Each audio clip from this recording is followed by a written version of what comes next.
I'd like to thank my sponsor, Card Kingdom, for our impending ranked draft here in Dominaria land. They are the best in the industry, I think, at covering all the bases on Magic sales, buying, selling product, singles, sealed product, and store credit for your trade-ins. You pre-order.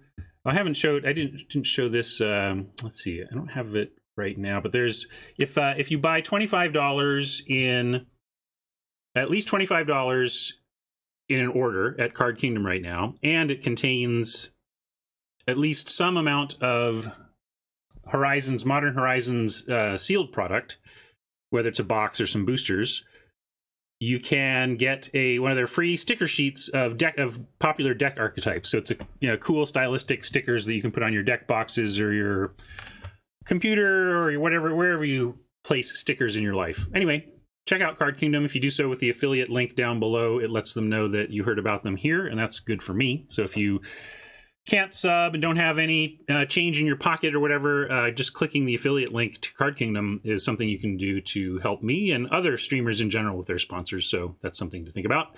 And thank you. Let's do this.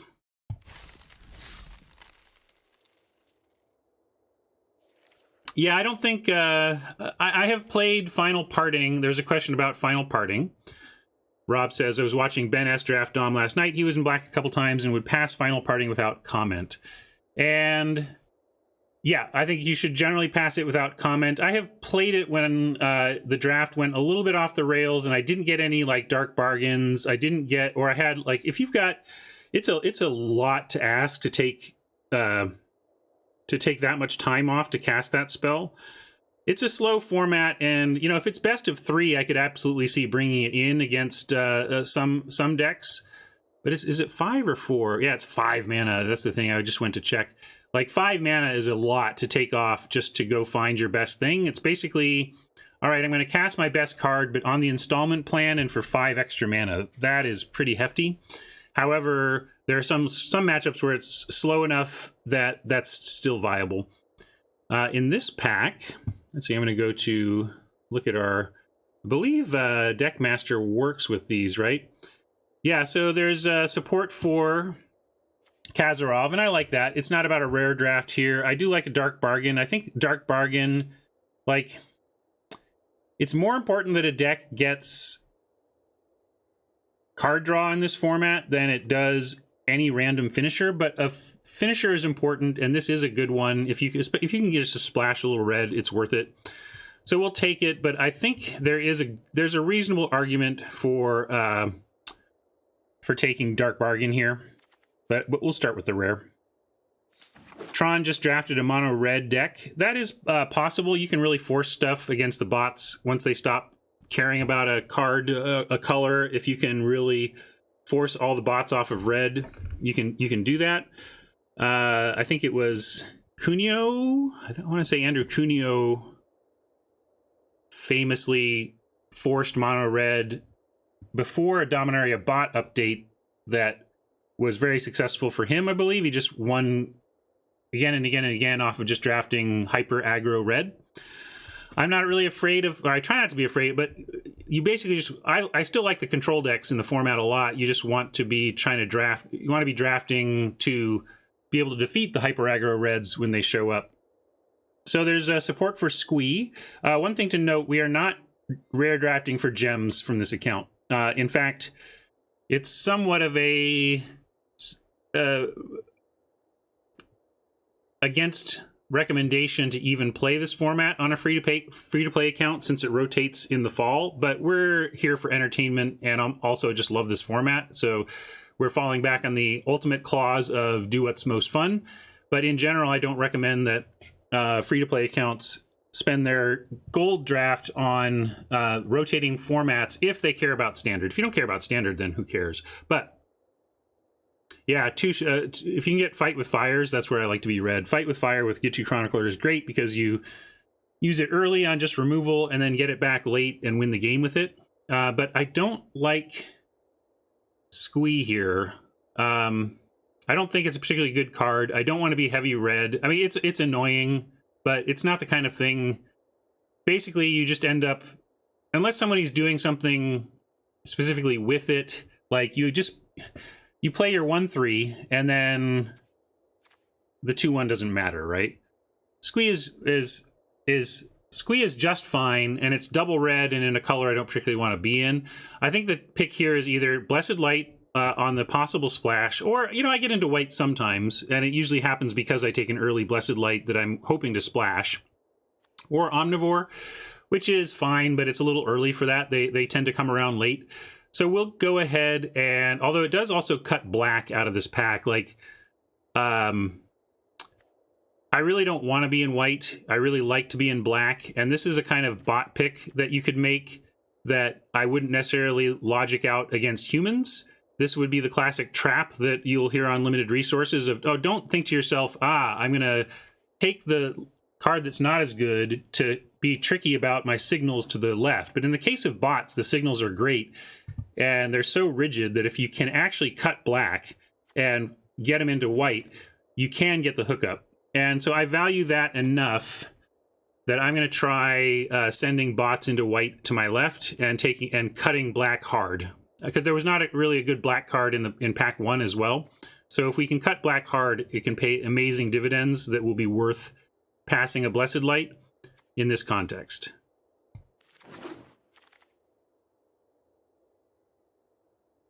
And it might not work out. Maybe we'll go, oh man, maybe we end up in white and we wish that we could turn this into a Blessed Light. But I so infrequently end up in white that I like this approach.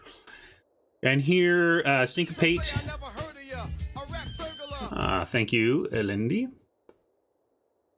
Appreciate that.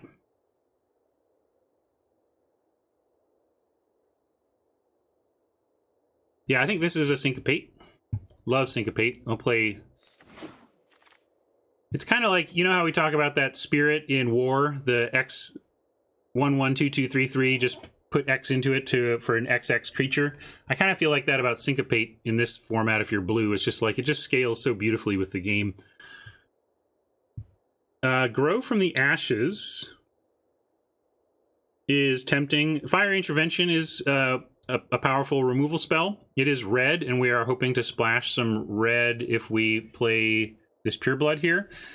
But I would actually, I think, rather have the Grow for that purpose. Remember, this is not really playable as a playable concern, and we're not rare drafting here. Oh, also, what am I doing? Let me get into the draft view, and we'll...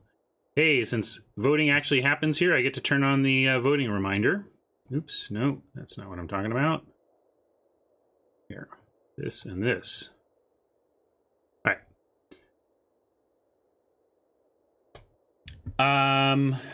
Do bots actually track what you pass? I'm not sure what you mean by that. The bots literally draft decks. They draft. The bots take cards out of each pack based on the strength of the cards in the pack, and they find colors to be in and stick to them. So you can absolutely send signals. In fact, like I was saying, I don't advocate worrying about signals to your left against humans, because humans are too unreliable. You don't know if that signal is getting through and what they're going to do with it. But the bots are so rigid that you can count on their signals enough to make plays like the one I made with pack 1, pick 2 justifiable in my mind. Maybe somebody would disagree with me, but that is my reasoning.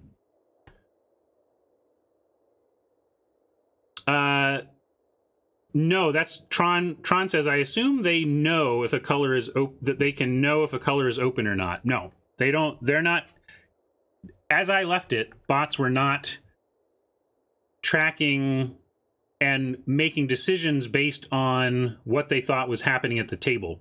They're looking at their pack and saying, I've got some cards. Yeah, Tron, I mean, if you're surprised, I don't know why you'd be surprised. Remember that the point of the bots is not to, the point of the bots is to just feel human enough to get the job done. In software, when you have a bazillion priorities and there's a huge list of things that everybody is agreeing need to get done before whatever time, you start making cuts to what you're polishing and what you're going to make better. And you would have a hard time going to leadership on the arena team and saying, I really want to work on the bots more so that they are aware of the, some of it is important, but there comes a level at which it doesn't hit the priority level. Yeah, in general, if AI is excellent, you've probably spent too much time on it, is what I would say. Anyway, back to this pick. I'm going to take Grow from the Ashes. I think it enables my favorite deck, which is base green, splash blue, or splash black. Basically, base green Sultai is what I love to be, or base green Jund. Yeah, I'll update all that stuff. But I'm going to take Grow. I don't really worry about the record stuff during the draft. I think it's pretty obvious that while drafting, I am not 4-1, and that this is not, in fact, War of the Spark. Here, I would much rather this just be a divination. There's Gitu Chronicler. If we want to potentially, again, lean into this splash, Gitu Chronicler is great, and I would go, we could be Jund. There's a Jund path here, although we only have the one Grow. I'm not thinking of us as green yet. This is just a hedge. If green opens up, I'll be glad I took this, and if it doesn't, it was worth the check. But I love blue so much, we're just going to take the weight over the Chronicler.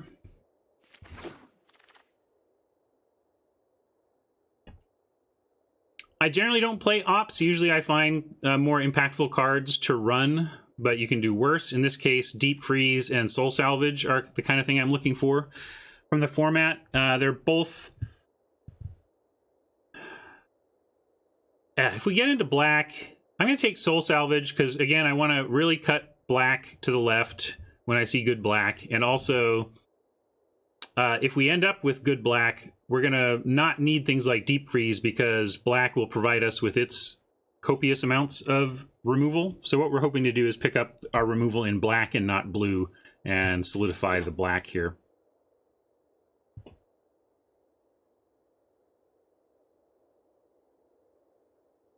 F9er says, but you're saying at some point they stop picking the best card in the pack and instead pick a card in the colors they've chosen. Yes.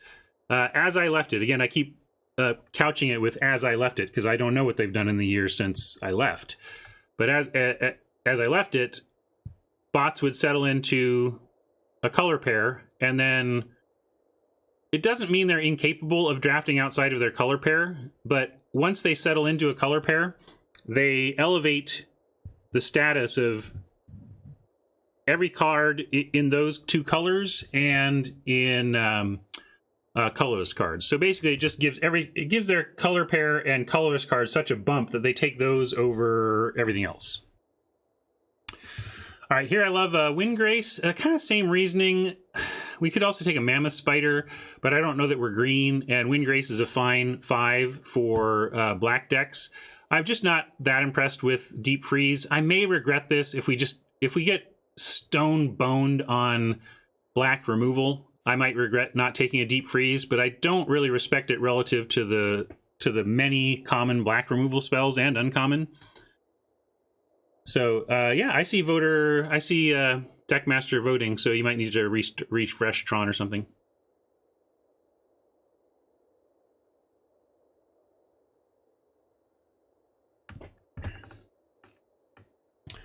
Okay, anyway, yeah, so I'm gonna take Windgrace Acolyte here over the Deep Freeze. We're gonna get our blue our black removal. In this case though, okay, fine. I'll take a Deep Freeze over like second Acolyte here. But I really want to find black removal in this draft. Arcanist is fine, and Grow is the only green card that I was really happy about that came past us.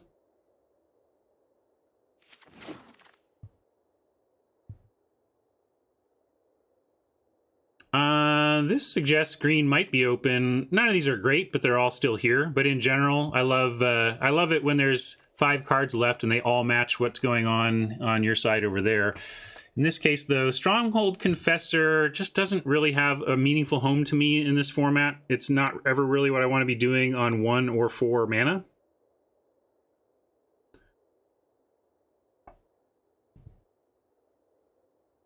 Yeah, so that's where I was going to land, Ferengi. We land on Snapper. The Animus is playable-ish, but again, we're just not heavily in green yet. These two are both whatever. Hopefully we end up with... Yeah, we already have a Snapper, and we will end up with more shots in Abomination. I'm going to take the Sentinel because there are some...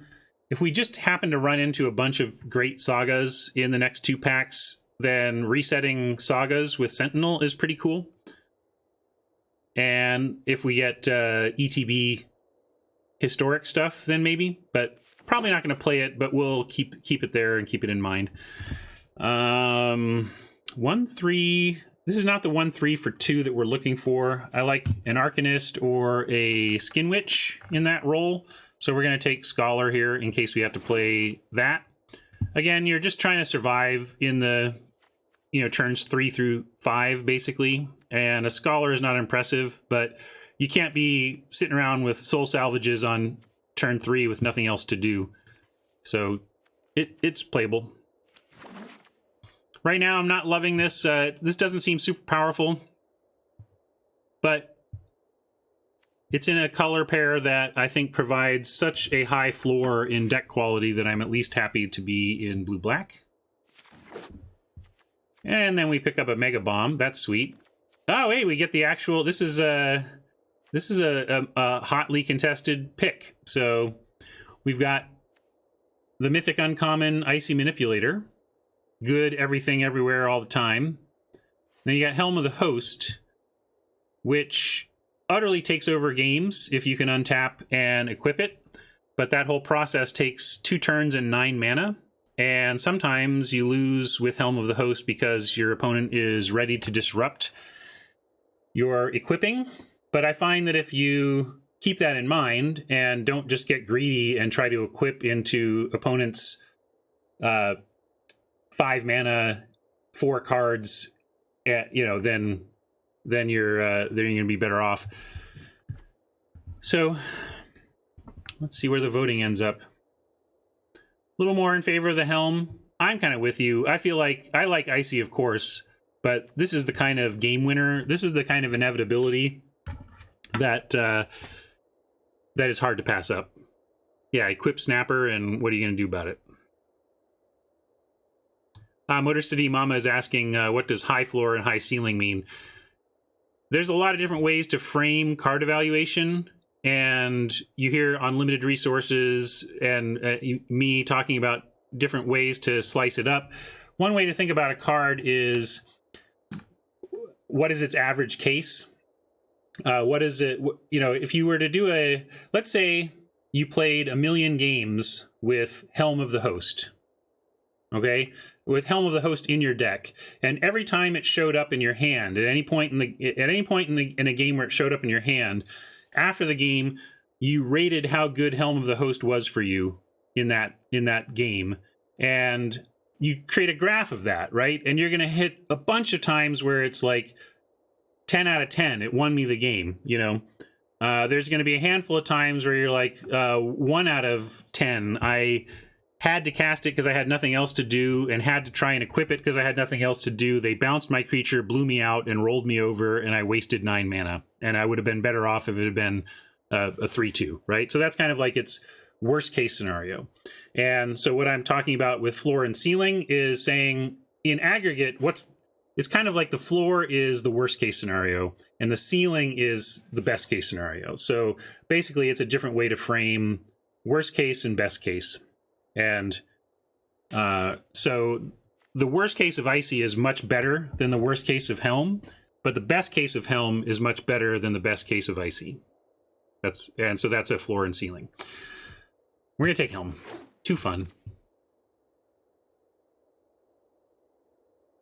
Love a Thallid. This is the card I really want. I don't want Scholars at 3. I want, like, the black decks in this format adore a Deathbloom Thallid at 3. It comes down, threatens to trade off with the aggro decks that are trying to, get something hyper aggro going, and then it leaves a creature behind. Right on, mama. That's what I'm here for. I do love my counter spells in this format, but we probably pass that, might even wheel it here, and we take a Drake or a Journey Mage instead. Since we have Helm of the Host, we're going to take Journey Mage, because that's a combo. I mean, and it even says opponent creature, so... good point, Draconis observes that Voltaic Servant really augments Icy Manipulator, as it effectively gives it an extra use per turn, per servant. Yeah, we're going to take... no love for the Journey Mage. A lot of support for the Academy Drake, but the Journey Mage... Like, to me, the Drake is... It does two roles. It's a 3-drop that can get in the way of aggro, and then you soul salvage it back, and it becomes a 4/4 that you win with. Having Kazarov and Helm of the Host make me feel like our inevitability is in pretty good shape, and I'm more worried about surviving until the inevitability. And Academy Journey Mage is great because it sets opponent back on tempo and helps you get to your late game, and if it survives to wear the Helm, it's over.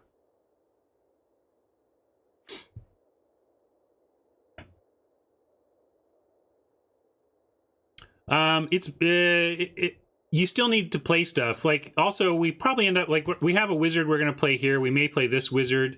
I find Academy Journey Mage to be worth it here. So I'm gonna take it and prove it. Here's a Syncopate or a Skin Witch, or... Yeah, we didn't really get the Skittles to be able to splash. We're not really doing this grow thing. Oh, I see. I thought you were talking about what I was talking about.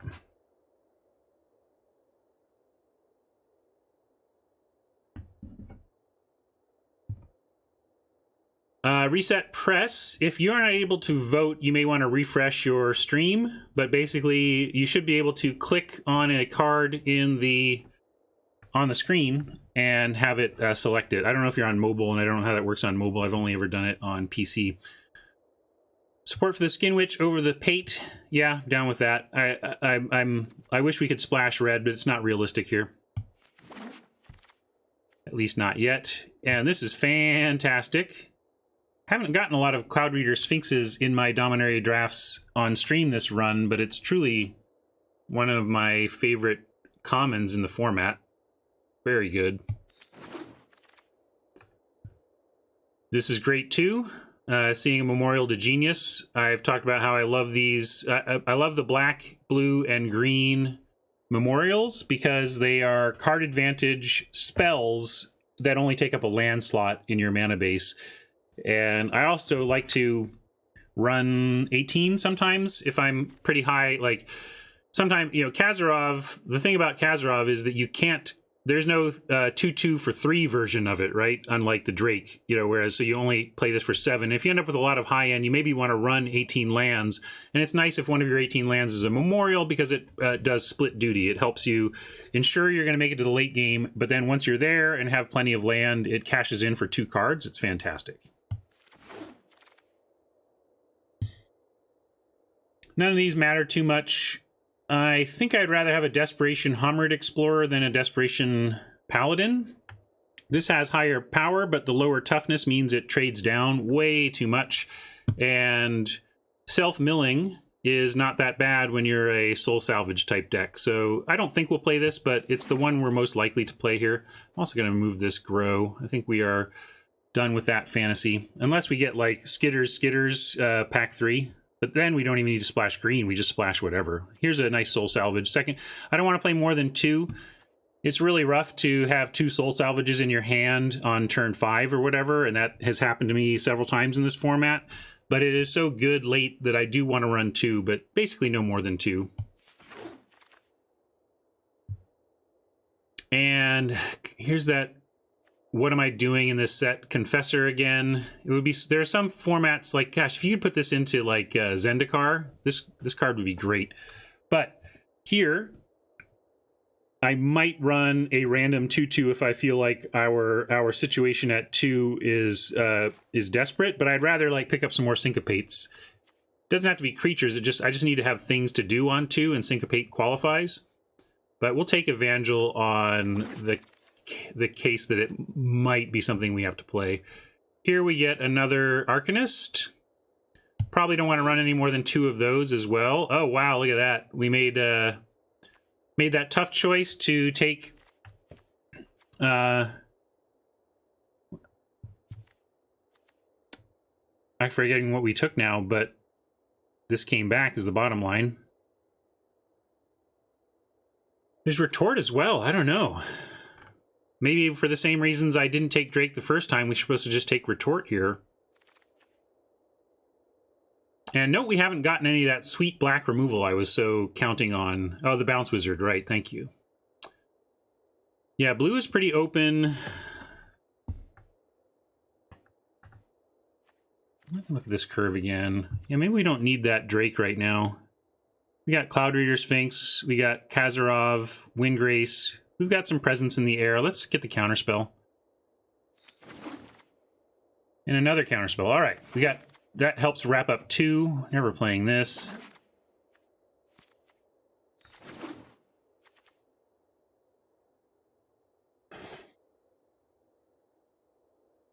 Knight of Malice is something that slots in at 2 very usefully. But that second row, what a murderer's row here. I just want to scoop up this whole row. Although we wouldn't play this 3rd Soul Salvage, but... We have 1 weight, so maybe we can not take the Dark Bargain here and focus in our choice on Knight of Malice to solidify our 2s. And we can, like, get rid of this. I don't think we're going to play that ever. Knight of Malice really solidifies our 2s and helps us stop early aggro. Blink plays a double role of that. It can be this desperation tempo play, and then it's can be very effective later at saving some of your stuff. A lot of things you can do there. And then, of course, my buddy Cloud Reader would play up to 3 Cloud Readers without even worrying about it.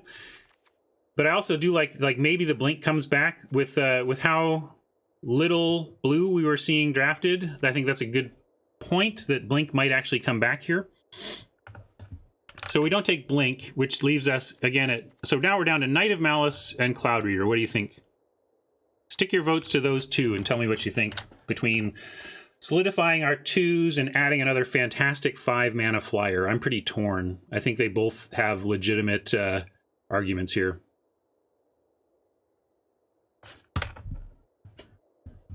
All right, we'll take it. Knight of Malice for curve. And maybe we'll pick up another Sphinx. But this is really does... Especially like if someone is playing white, they're generally going aggro, so turning this into a 3-2 first striker against those types of decks is really great. All right, I'm going to call this removal. This is also one of the spells I was talking about that goes great with Sentinel. If you set your stops, play Eldest, and when Chapter 3 goes on the stack, you play Sentinel and exile Eldest Reborn, and then you get all 3 chapters of the first one, and it comes back in and does Chapter 1 again.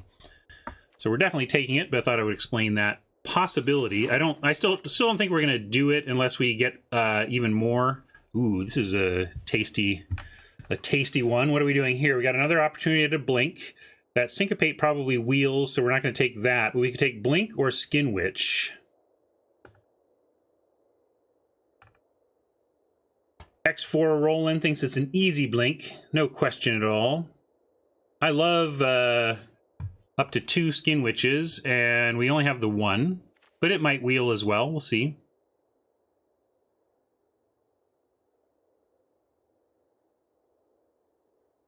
Vote is split down the middle. Well, there's one piece of support for Syncopate, but I think whoever wants me to take Syncopate, we should try and wheel that. We should take Skin Witch or Blink and try and wheel Syncopate here. And I'm seeing a slight leaning towards Blink. Oh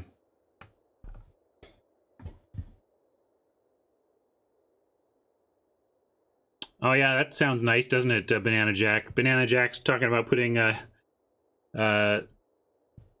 of the Host on the Sentinel and then blinking Reborn once a turn. That'd be nice. All right, we'll take a Blink.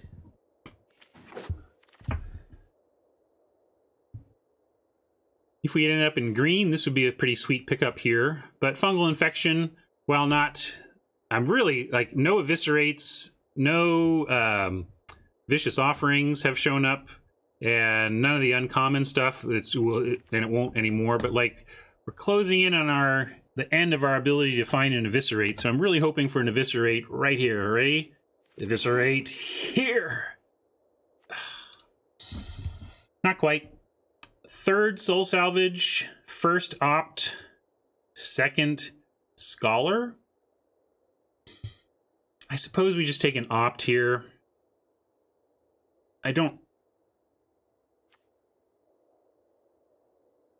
Yeah, I really don't want a third soul salvage. You're just asking to get your hand clogged with soul salvages if you run 3. So we'll take the opt.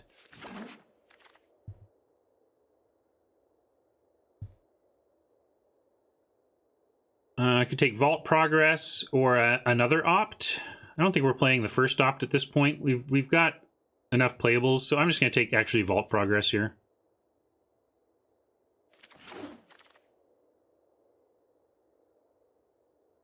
Soul Salvage gets worse in multiples beyond 2. Dark Bargain, they're both similar that way. I would play up to 3 Dark Bargains if I had the stuff at, like, a lot of Deathbloom Thalids at 3 to really make sure I was on board at 3, and I really had high end I was going to. Yeah, we can consider playing that land, but I am so sensitive to running lands that don't make colored mana that matches my deck that I rarely do it unless the reward for it is pretty obvious and absurd, and I don't think that scrying one qualifies. We can take Guardians here. Are we ever playing it? I'll take it.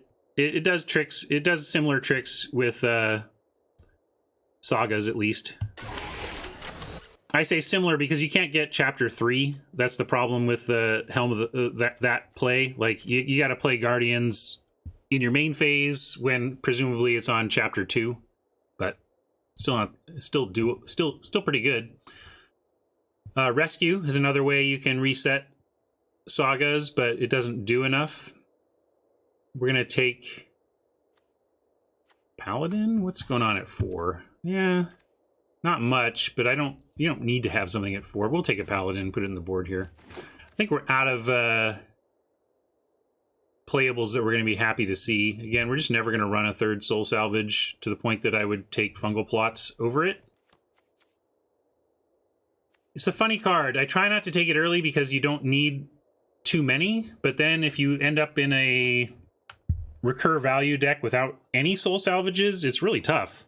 There's something very comforting knowing that no matter what they kill, you're going to be able to get it back later. So it's a swingy card for me on whether I have it or not. I've been playing Unwind when I don't have, like, we probably won't here because we have don't we have 2 Syncopates? We have 2 Syncopates and a Wizard's Retort, so we probably don't need the Unwind, but I'm totally willing to play a single Unwind because so much of this format is about resolving super important non-creature spells. So I've come around on being willing to run a very clunky negate main deck. If we didn't have a inevitability we were happy with, you could consider Slyn. I've run Slyn, but I like to do that in decks that have a couple of grows, you know. Then you can do things like play 10 drops. I know it's 8, but you really want to try and get 10 if you can there. We'll take a Wanderer and not play it. We didn't wheel anything, so while blue appeared open, it wasn't so open that we just got the crazy late hookup.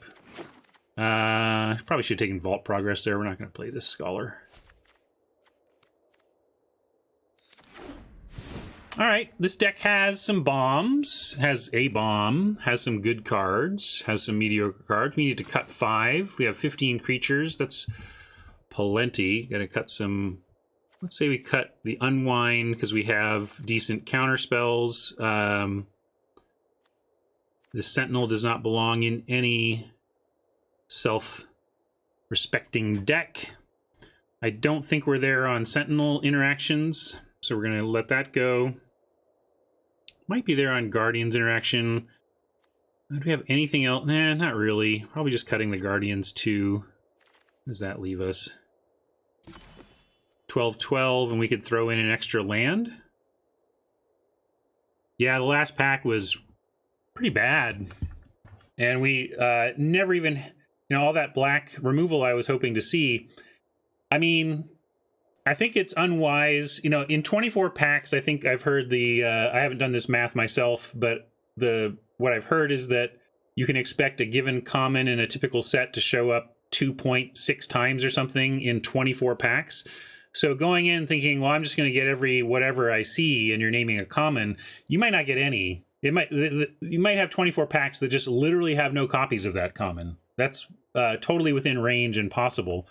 But in this case, black has two great common removal spells in Vicious Offering and Eviscerate, and we just didn't see any of them. And in fact, we only saw one Fungal Infection, which is kind of your third place common removal in the format. We'll make do, though. We'll just counter everything. Maybe Hammered Explorer can also be cut from this. I like if we'd gotten one of the blue-black common legend, uncommon legend that ETBs and lets you recast an historic spell. Yeah, Hammered, but the thing is, Helm with anything wins the game, just because it wins by cleverly by milling or whatever is whatever. But I think I do want 9/9 here. We'll go 9/9. Style points counts. For you, chicken, I guess. For you, they count. We're going to cut Explorer. And what's our worst spell? Opt. This is why I end up never playing Opt. It's just such an easy cut when you're looking for cuts. Unless there's something that you really just don't want to play. Like maybe we could argue cutting the Scholar. But it does... Hey, wait, where's our...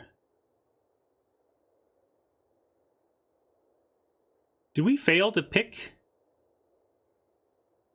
Where's my bounce? Did something screw up in that pick? Didn't we take a bounce mage? Where's that dude? I took it out? I was so excited about putting Helm on the bounce wizard. So where is he? Am I crazy?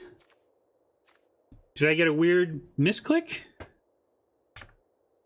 Hold on a second. I'm going to go done.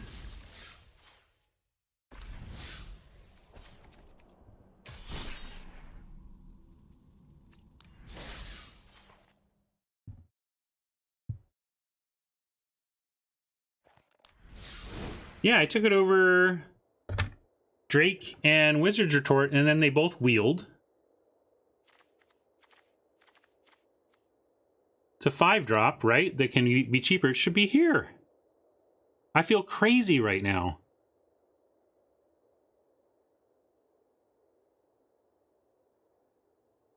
I talked about it for like way too long and then took it.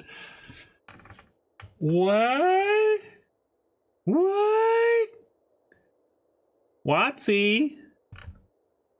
Yeah, somebody investigate the VOD, but I mean, we just got to play through, but that sucks. I was all like, oh, yeah, we'll play the Scholar and it'll make our dude cheaper. Where is he? And do we want the Scholar? Given that, I might cut the Scholar for a different 4, like a dumb Paladin or a dumb Explorer. Where?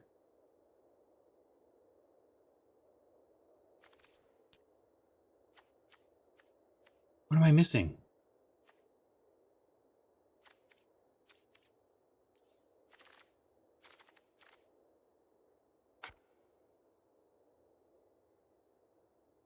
No, we're not talking about the 3/3 with flash. We're talking about ETB bounce.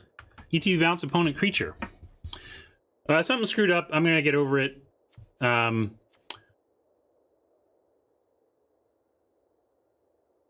This is the sideboard, by the way. There is no sideboard.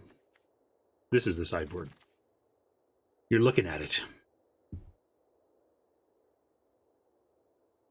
Anyway, yeah, let's figure out this final edition. Could be the Guardians. I think we want a 4. We just want a 4 creature, so that's either Paladin or Explorer. I'll go with Explorer because we can self-mill and it can help soul salvages. It's not my favorite, but yeah, and these are weaker too now. I still think we need to run them, but they're not really... They're helping maybe with a weight, but they're not really doing anything, unfortunately.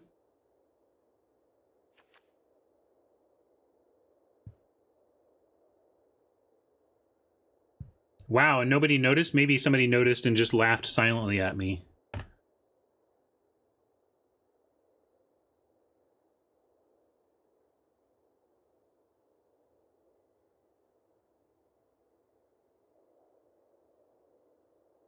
What a disaster. Did I... Huh. Now I want to go back and look at it. Was I... Wow. That's really... That's really rough. I don't know how I did that. I was so focused on explaining that pick and making that pick. Yeah, I kind of want to go see the tape too.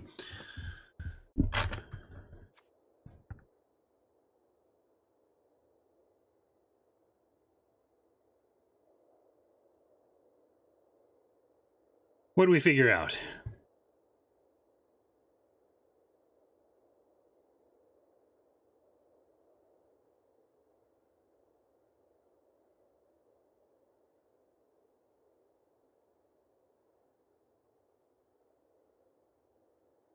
Wow, I'm just watching that clip. That is brutal. Ow. Ow. Hey, Vaporkin. You missed it. You could have made your day with... oh, you can watch that. You can just watch the clip that Plurmerant posted and just watch that on loop and be happy all day long as I fail to take the Academy Journey Mage and instead take an unplayable.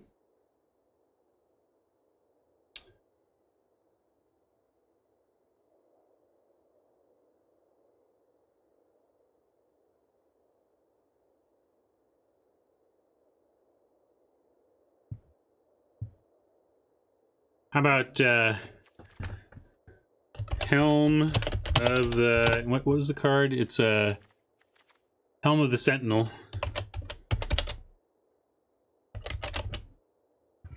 Even though there's not any in the deck.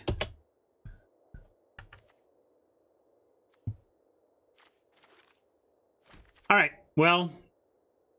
Basically, if we had a Sentinel, we'd be running it, and this Hammered Explorer will be on the sidelines. So every time this Hammered Explorer shows up, we can lament that it's not a Academy Journey Mage. But we'll play through. We can win some games with this deck. Looks pretty good.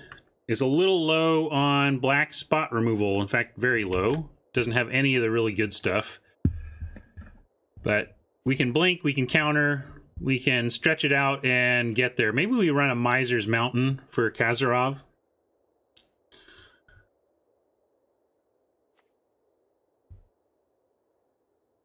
Hey, Bruce. Going all right. Just about to jump in with this. Trying to decide if... We're running 18 land anyway, so we could spare... Yeah, I'm going to do the Miser's Mountain here. In the late game, this could really matter. Picking off some stuff and getting bigger. This might it hurts, but it's since it's our 18th land, I'm gonna do it.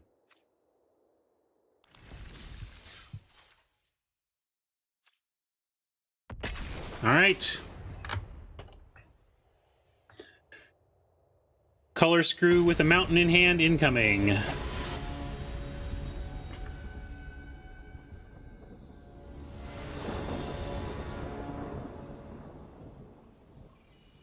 Looks good.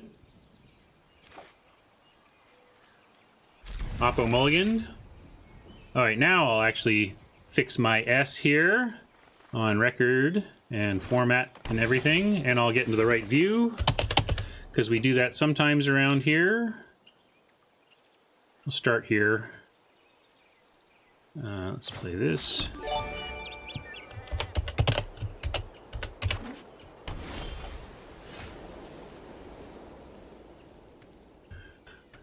All right, Knight of Malice, leave up, syncopate.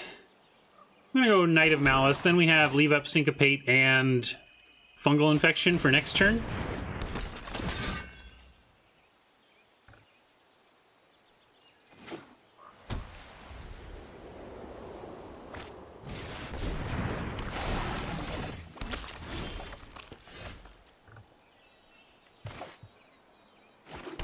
We'll send in with the Knight of Malice. We have fun moves if they attempt a double block here.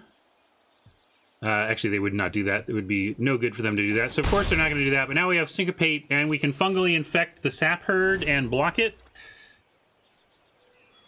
And still have 1 mana left over, or 2 mana left over to try and Syncopate. This Saproling is making for a pretty unimpressive Eldest Reborn at the outset, but it can get to good later. There's the Helm. Doesn't do anything for us yet because we can't cast it, but we'll get our mana, I hope, here and unlock this hand. And in the meantime, we're ready with Syncopate. Yeah, we'll be saying no sir to that bomb.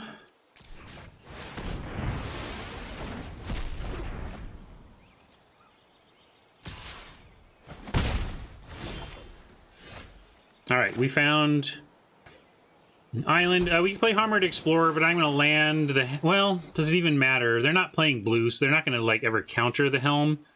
It may just give them more time to find some sort of artifact destruction. I'm going to start with an attack. And then actually I'm going to do Explorer on us first. I might turn it to them, but we don't know if that's going to survive. And I like filling up our yard for our various soul salvages. Peeled 3 lands. That's a bit of a bummer. Hoping to find lands. There's the soul salvage, but...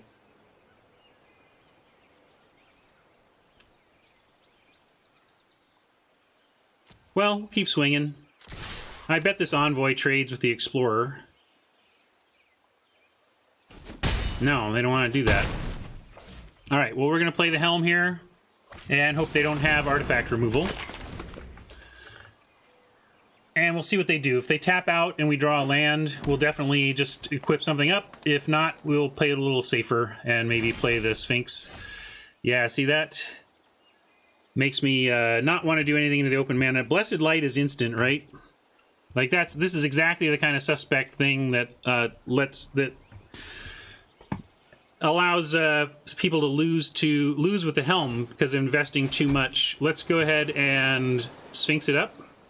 Yeah, Invoke the Divine is one option that they could have as well.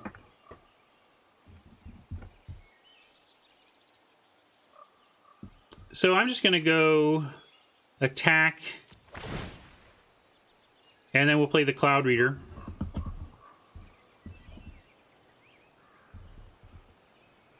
All right, good point. Blessed Light can't hit the Knight. Still, I'm willing to be patient here. There's just I just am not. I don't feel the need to make an equip move into 4 cards and 5 open mana from an opponent. It just doesn't feel correct. And with Oppo not doing anything to threaten the cards in our hand, like they're not going to counter the cards in our hand, and they're not going to force us to discard the cards in our hand, which, by the way, is one of the reasons I don't particularly like green-white in the format, is that I feel completely safe with these cards right now, and I'm in no hurry to force things into the open mana and the cards in hand. I'm just going to deploy creatures to the board and attack with them, and that we may not need the Helm or the Soul Salvage or the Eldest Reborn at all. We just curve out creatures and attack.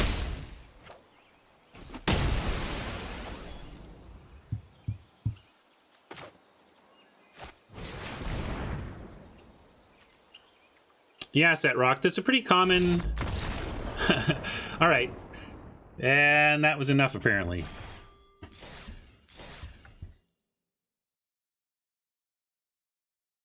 So you don't really need to equip Helm of the Host. You just need to show it to them.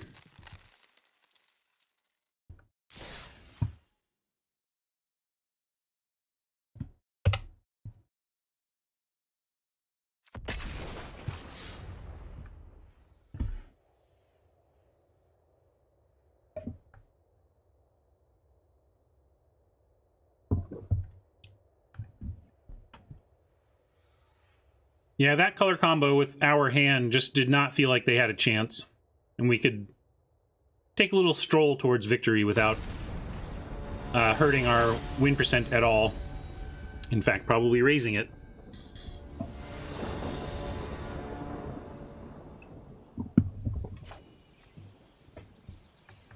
We'll keep this. Here's that stupid mountain that would in fact be a swamp, so we'll see if that comes back to haunt. Oh, we found our black. Oppo has a green Mox Emerald from Oppo, so that could be tough to play against. Might need this Deep Freeze to not get overrun.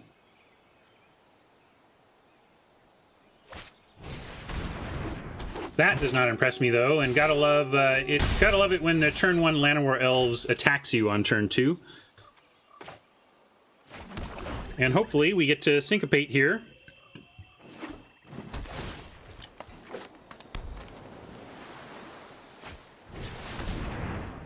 Ah, we don't. We're gonna have to deep freeze that.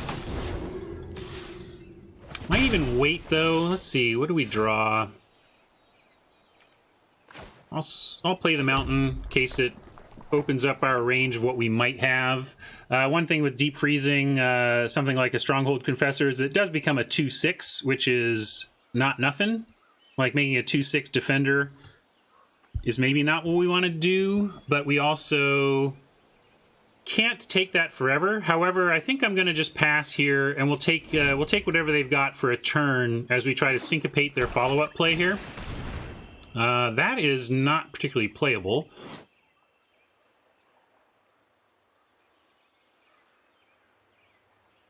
I'll have to remember this. This is going to mess me up that it's in play. Like, it just messes up... if you want to cast multiple spells in a turn, it costs more. But I don't know what that's about. I don't know how you play that card. That's we could be in a... Why would it do that? Look, what... I guess it sees that I can cast Syncopate, but that's something else. It's not that smart. You just have to be careful.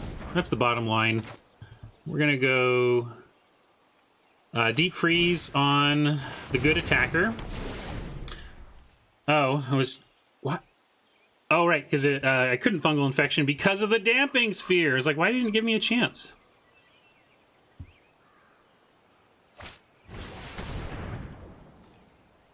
All right, well, I'm glad it didn't. We'll fungally infect the rat colony instead. This is quite the smorgasbord of cards I never want to play in Damping Sphere, Rat Colony, and Scout. Scout I have played. I don't think I've really played Rat Colony, except in a case where I was just absolutely desperate for 2s. But we get this play. This is fun.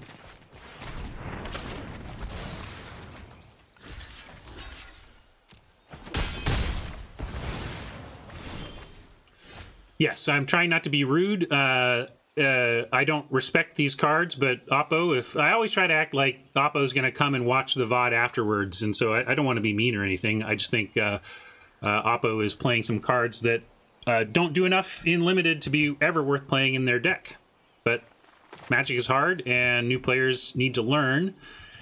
It's possible they have like a syncopate and it would really hurt to play the Helm, but that would be funny if they played all this stuff and then they stopped our big bomb. I mean, I could do Wait as well instead. That might be just as useful to us, but not as bad if it countered. So yeah, I'm gonna do Wait and target self.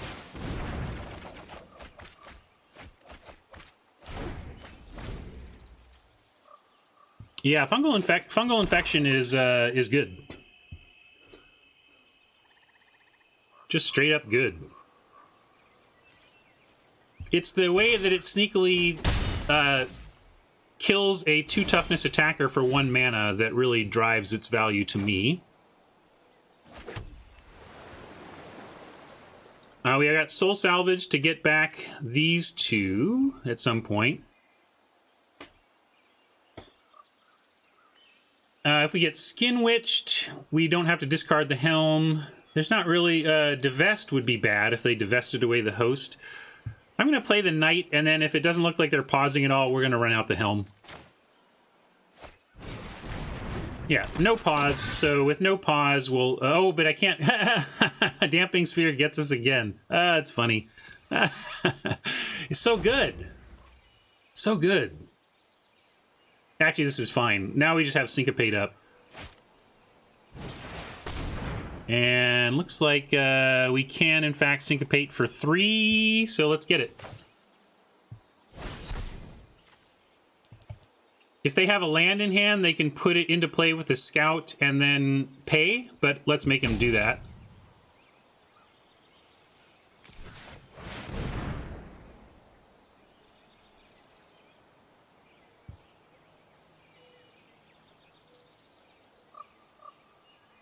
Be pretty sweet, actually. I kind of want them to put a land into play with Scout and pay for this Syncopate. That would be awesome.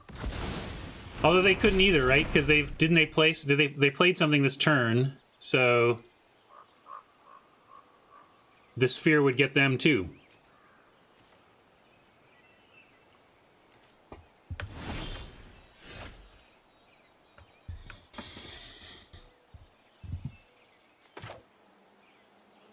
We'll just go here. 1, 2, 3, 4, 5, 6, 7. If this were 4 to equip, I would just play one of our creatures and cast equip next turn, but since we can't cast and equip, let's just play the Helm. Yeah, I'm gonna play the Helm. Maybe I just make him scoop. Maybe they have a green destroy enchant artifact card that they get to play now.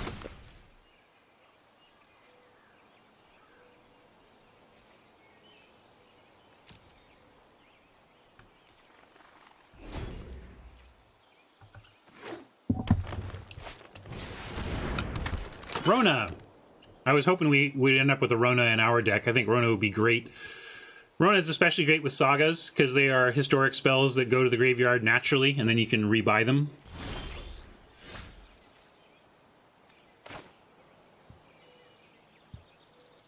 And I am just going to make a Snapper here.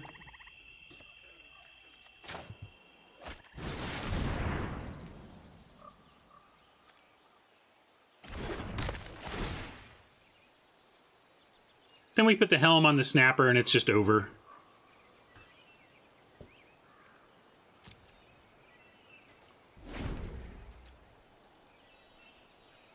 They need something big here. And they're going for their library. They found a land, so might just get the scoop here. People just feel pretty demoralized when the Helm makes it onto a creature, so we'll see.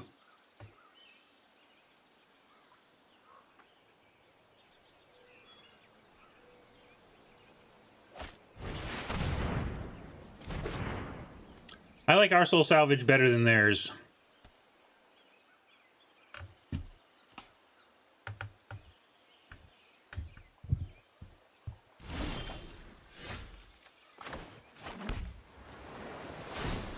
Let's do this.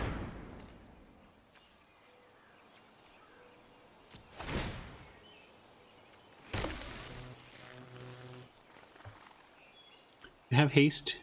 Yeah, okay. So since they have haste, I'm gonna wait one more turn. I like being back on D with these guys at 11 life, because the way we lose is getting too aggressive and then they give +2/+2 counters to everything. I don't know. I just feel playing it patient here is the way to go.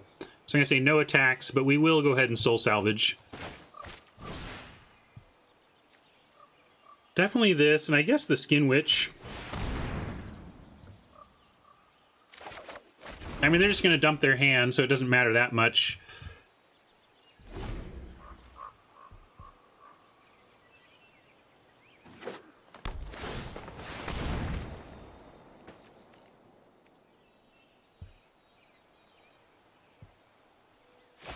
Can they dump their hand? I mean, they had a Llanowar Elves and a Rat Colony. That's what if that's what you're asking.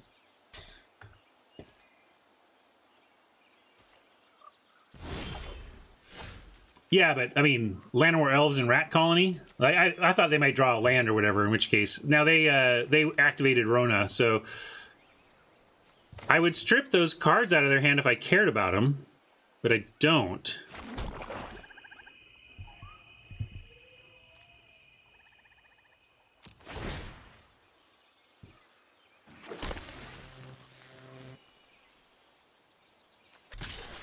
I'm going to leave one. I'm going to leave the Helm-based Snapper back, and we'll just send in. I agree with you, Vaporkin. I don't think like basically. Let's see how would Oppo win this game? They untap and first find an answer for Helm, so they destroy the Helm. Then they find. After that, they draw. I guess they could draw. Let's see, 1, 2, 3, 4, 5, 7, 4, 8. 9, like they cast this, and then they could eventually get out a kicked Josu, so they could answer the Helm and kick a Josu. That's how they could win here. Pre-combat Kazarov. Let's see, does that leave enough to equip? Doesn't leave enough to equip, so I don't know why you care pre or post. What is? Oh, because you'll get damage for creature damage. Sure. All right, sure. We'll do that then.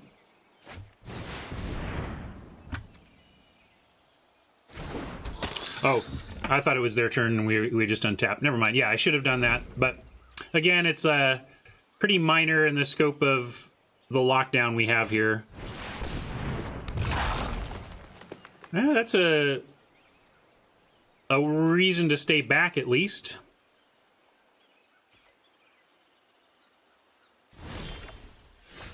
Was that auto tap fail? I mean, we only had 3 mana, so there was nothing we could do activation wise anyway.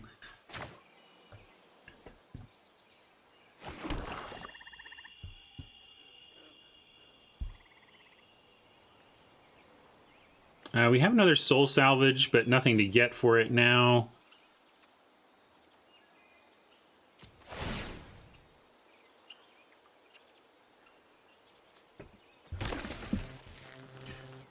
Well, they got a Thorn Elemental now, so we're just going to attack in the air with Kazarov and decide what, if anything, we want to throw that 2 damage at. Yeah, let's get rid of Rona, shall we?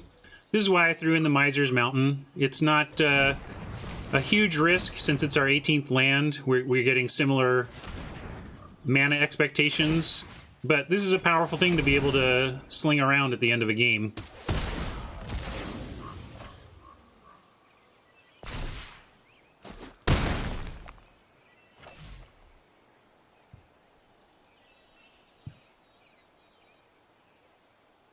Yeah, that's a good point. Vaporkin also observes that we could lose this now to a top-decked kicked pump spell. You know, there's a pump spell that when kicked would give Thorn Elemental +4/+4. So Gifted Growth could actually win the game for Oppo, and it's a terrible card, so that would just be... not terrible, sorry. Again, I just don't like combat tricks in this format. It's a card I really don't want to play in this format, so it would be really poetic to lose to it right now.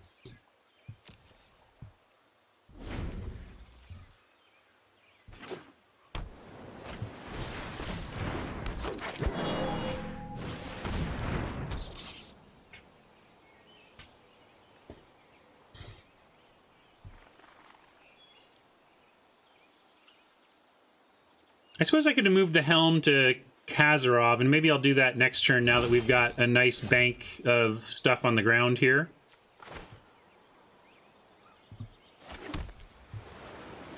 I don't actually mind Smash just filling the ground with huge hexproofers. I think that's a good way to ensure that Kazarov gets there, and then we should just win now. Oh wait, let me make sure. We should win now if it doesn't tap our red for some reason, so I'm just going to be extra paranoid.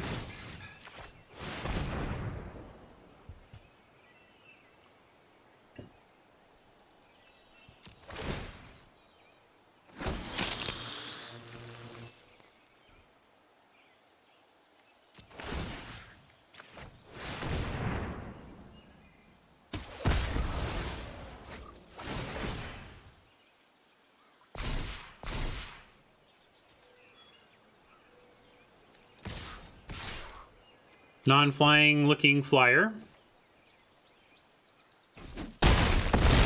Boom, boom. Yeah, that one was pretty much locked up for several turns, except for, again, we did have, you know, Oppo had outs. Oppo had outs. Or conceptual outs. I don't know if Gift of Growth was in their deck, but conceptual outs.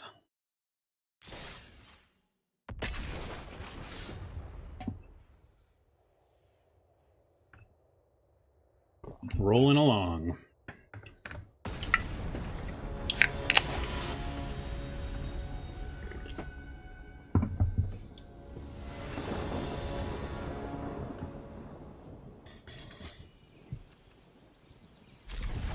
None of our early action, but obviously not passing a hand with both our colors and Helm.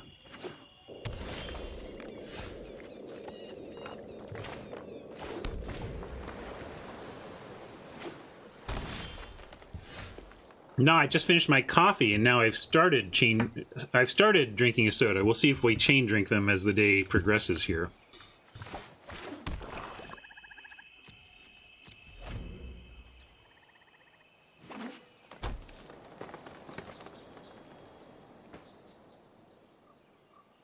Addict getting his fix. Are you kidding me? This is the methadone of soda right here. I'm a recovering addict getting his normal.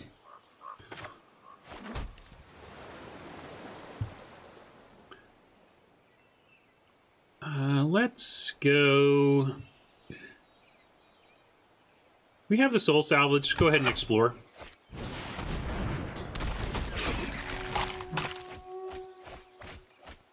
Yikes.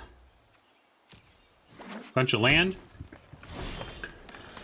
I am a bit of a... Well, I would never call myself a coffee guru. That implies levels of expertise that I don't want to claim. I'm just a coffee... I roast my own coffee at home and have learned a lot about it as a result of that. And my favorite coffee is a lightly roasted, high-quality Ethiopian bean, which is almost what I exclusively roast for myself. Yeah, I'll take aficionado. Is it affix or affis? Aficionado? One of those two. That's fair. We'll attack first.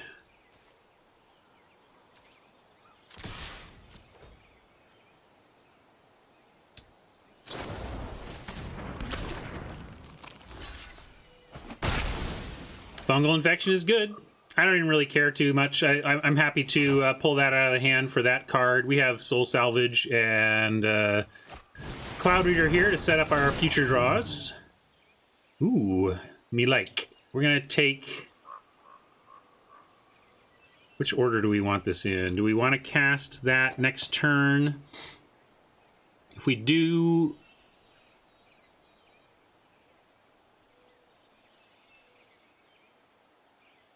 We could also put him in this order. Yeah, put him in this order, and then turn 5 Helm, or next turn Helm, and turn after have Knight and.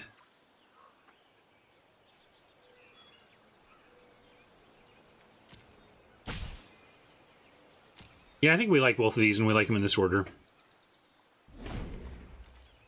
Free does not taste better.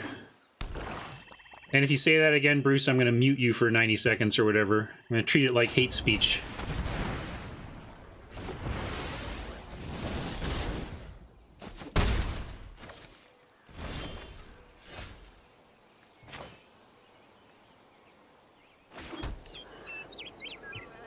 I mean, if caffeine is the most important aspect, I highly recommend just getting bottle caffeine from the grocery store and popping caffeine pills. It's much cheaper.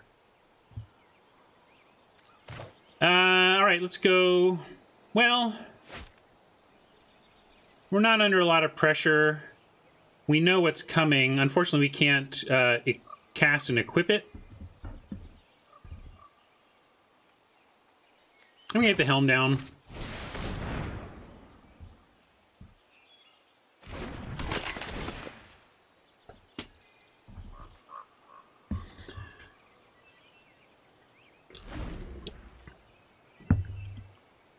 God, did Vaporkin just, like, hack all of your accounts?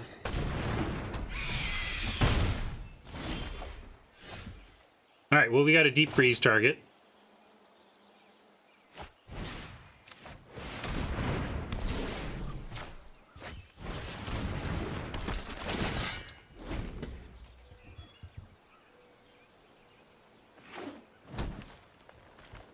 Fear, you are with me. When I brew a single cup, I always brew with AeroPress.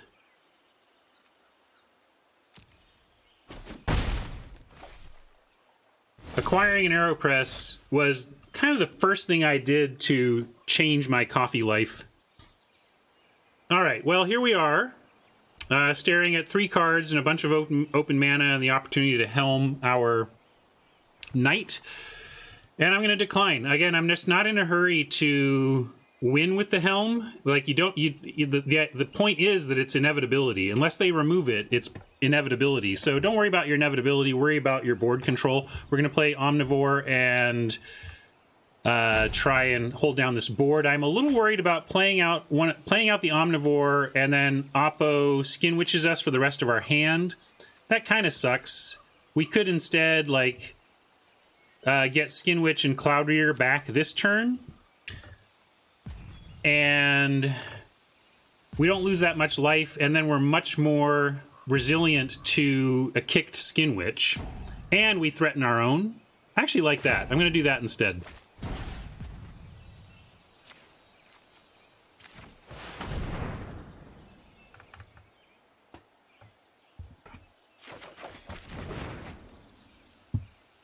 This puts it on them.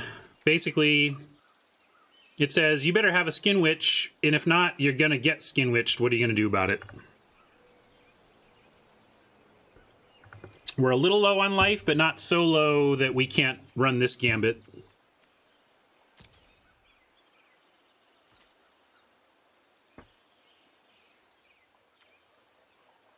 I didn't want to equip into the open mana if Knight of Malice was removed at instant speed with some of the... now, there's not many cards that do that, I acknowledge that, but both Vicious Offering and Cast Down would really punish us for equipping the Knight. And again, we don't need to. There's no hurry to getting the Helm going. The Helm just wins us the game when we set up the board to do so.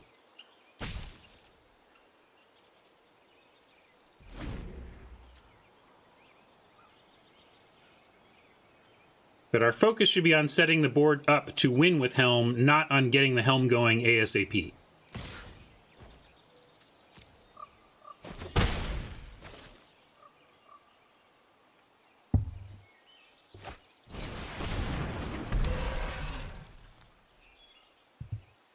Now we got to decide what makes the most sense. I wanted to Skin Witch them here, but with 1, 2, 3, 4, 5, 6, 7, yeah... I think let's Skin Witch, and we can even chump if we have to. But I want to Skin Witch.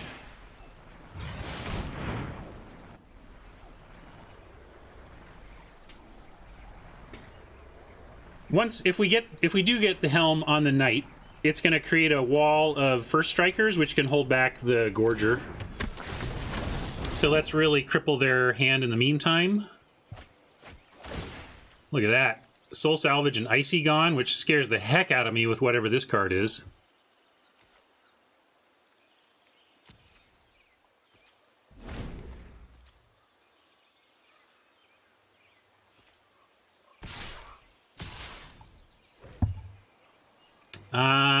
Yeah, I'm going to throw the chump.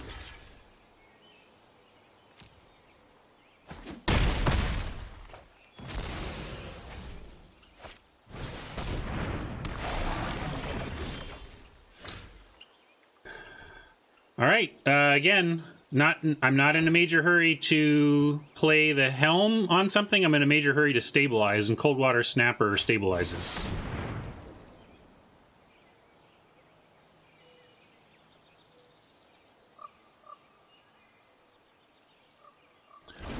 What's the easiest way to dip one's toe into coffee roasting? I would go to sweetmarias.com.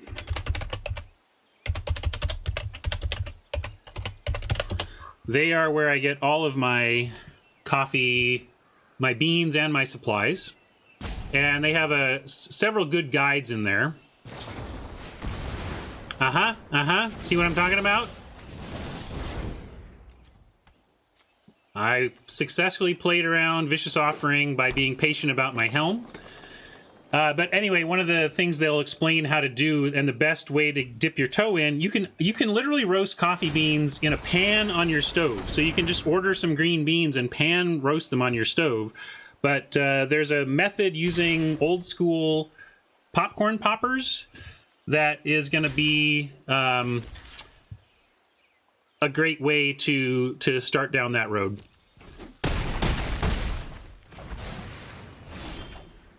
Okay, so how do we survive now? We've got 4, 5, 6, 7, 8.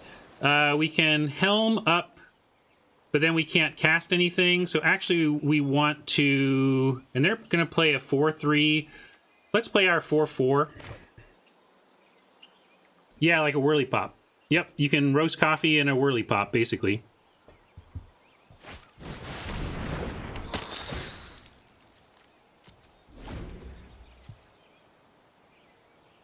Oh yeah, you're right, they can't play it. I didn't notice that. How did they play it before?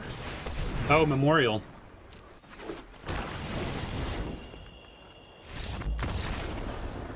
See?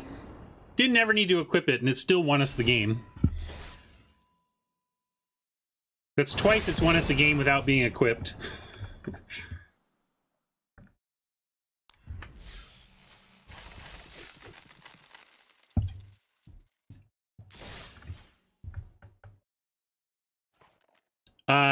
If you want to go... if you want to up your game above the whirly pop, then you can go with what I got, which is the Be More 1600 Plus.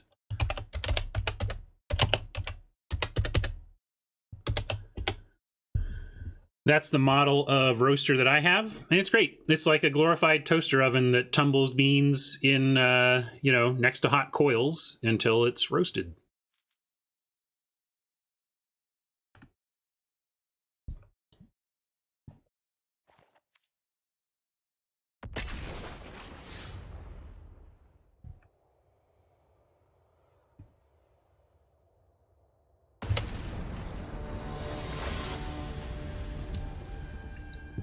And you can see even the threat of activation caused Oppo to twist their play around to make sure they left up the ability to Vicious Offering in response. So the Helm just sitting there actually influenced Oppo as well, even though we never did anything beyond casting it.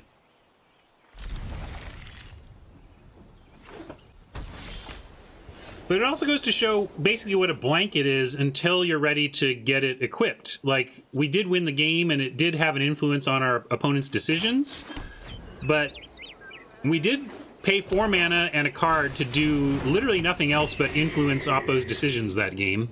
I say that it won us the game, though, because I do believe that the threat of it is what caused them to give up early.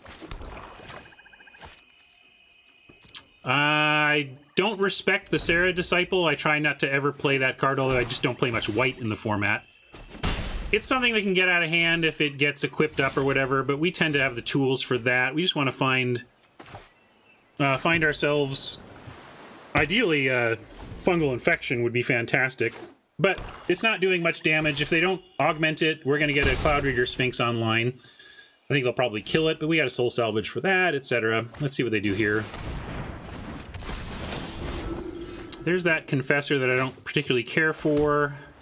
But it might be good enough to just freeze here to buy some time. And if we play an Omnivore, we can't block it. We could play the Helm while shields are down. But I think I like Deep Freeze on the Confessor, and then we try to follow with Cloud Reader Sphinx next turn.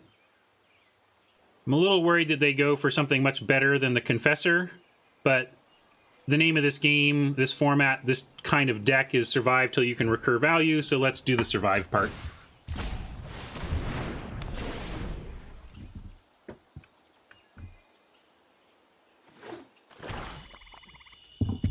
Setrock says, popcorn makers can make a hell of a mess when roasting coffee. I believe it. There's a lot of chaff on coffee beans.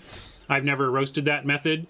Also, I suppose it's low volume enough that it's, but if ideally you have a hood in your kitchen and can do it under a hood and get the roasting smoke out of your house. They sure have a lot of mana up, but we're going to send out Cloud Reader, set up our next draw, and see if this 3/4 flyer can live through the turn. But I bet we're getting a blessed. Although if they have blessed whatever, they could unlock Confessor as well, and they haven't done that yet. So maybe they didn't see that. That's another thing. Like, you tend to think of Blessed Light as creature removal, not enchantment removal. But if they had that, they could do that. Those creatures aren't that great. We have a soul salvage, though. I'm going to bury the Arcanist, keep the Explorer, and we'll self-mill to set up our soul salvage. Got you, Fruit Fly. Slowly winning the war. Slowly winning the war, battle by battle.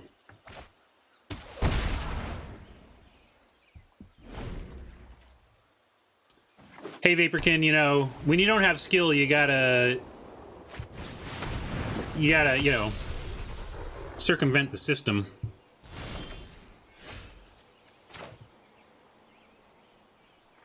What do we want to do this turn?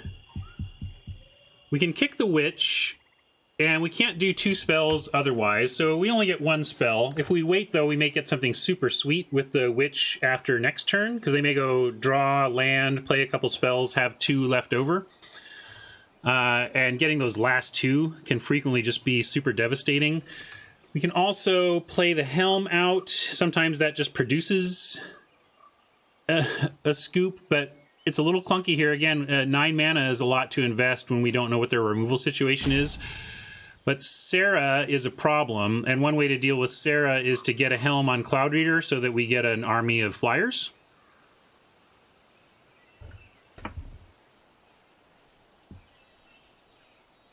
And Vaporkin has us on easy win, even though we're facing a Sarah Angel. I'm not there at easy yet. I'm going to go ahead and play the Helm. I don't love it. It doesn't do a lot, but we're only under threat from Sarah currently. But if they remove the Sphinx now, this could really backfire on us. But as Reset Press says, we need to do something about the Angel. And so what I'm trying to do about the Angel is make an army of 3/4 flyers that scry 2 when they enter. So we'll see. We're at a pretty healthy life total. As long as they don't... Ooh. Oh, what does that mean?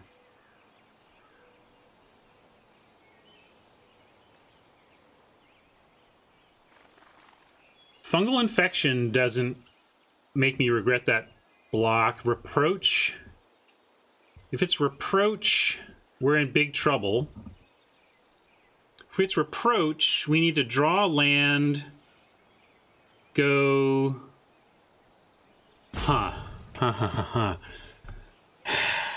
Yeah, we can't risk losing Sphinx, but here's the thing. If it is Reproach, then we next turn try to double block Sarah, and the Reproach still just destroys us. But maybe we just need to take a couple of attacks from Sarah and try to get 3 Sphinxes.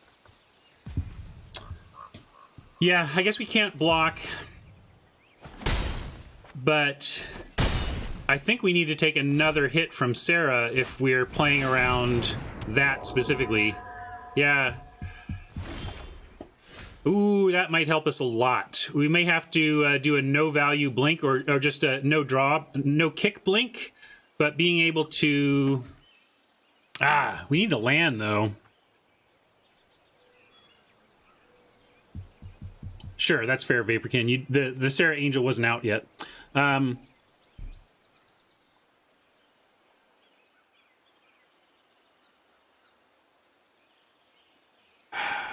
Blink is amazing, but it doesn't let us... Yeah, okay, let's go with... Homered Explorer Self-Mill.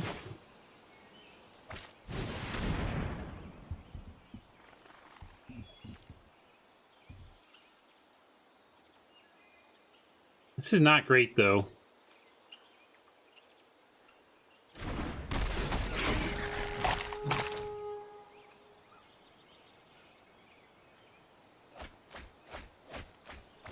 Let's keep in mind that this should have been, barring a bug, a spell that would have allowed me to bounce an opponent's creature. Maybe I'm not doing this right, but I felt like 2-spelling with the Explorer and the Blink made some sense. Although it doesn't block the Phantom. I mean, we're just not in a great way here no matter what. But we get to call them on the bluff now.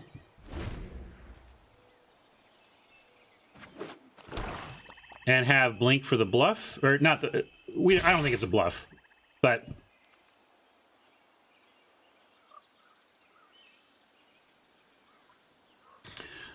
how do we block to force the bluff? Or force the... Yeah,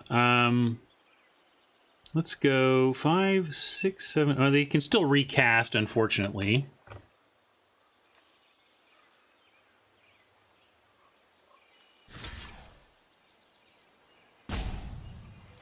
Yeah, maybe I should have equipped Reset, or who is it? Fanatic Grew. Somebody. Yeah. I think we'd be better off if we were blocking with a Cloud Reader token here, and then we don't care as much. Yeah.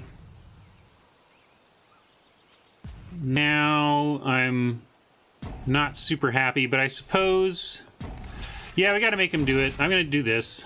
I think this is bad news, though.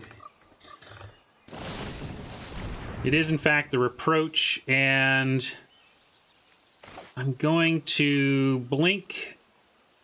Oh, good. The Reproach makes Sarah uncastable, at least, so we're going to do that. We get a slight reprieve off of Sarah now.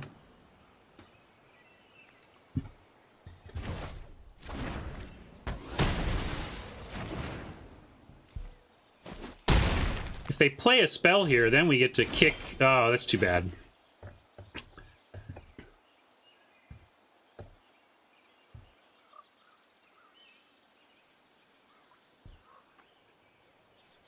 Seven. We could Helm and start chumping. We could Witch and get everything but Sarah out of their hand. But then we're still... well, actually, Witch then can double block Lingering Phantom. Then they cast Sarah, and maybe we find the land to salvage and recast the Flyer. And we go down to 6. Sarah gets us to 2, and then we recover from 2. Yeah, I think I like that. We get everything but Sarah. If they draw a blank here, we put Explorer plus Witch on Phantom. The Phantom dies in a 1-for-1. Sarah Disciple brings us to... Oh, really? Okay.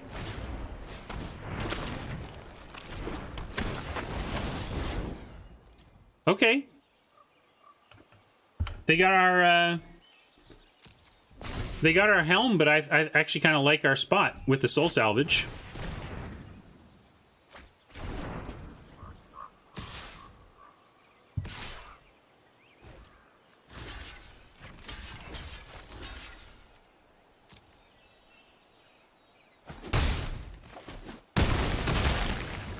Well, I think they might have thought they were in a pretty good spot, not knowing we had a soul salvage. But the soul salvage makes it rough for them. We're at 20. We're just going to actually play the Windgrace Acolyte, though. Pad our life total, play something that can block the Disciple.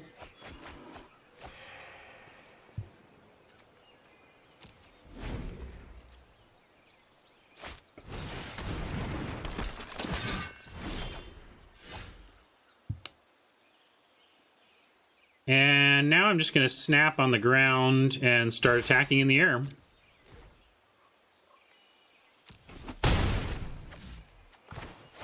Let's see, what are we going to salvage back? We have a Death Bloom and a Cloud Reader.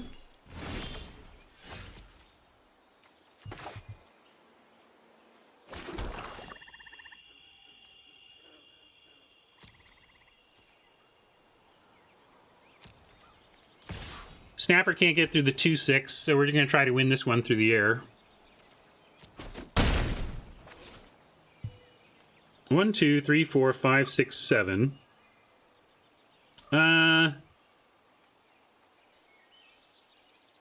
15 cards. Yeah, let's self mill here. Might be a little silly to risk decking, but I think this should be plenty good to get us there. I guess we already played a land because it didn't let me.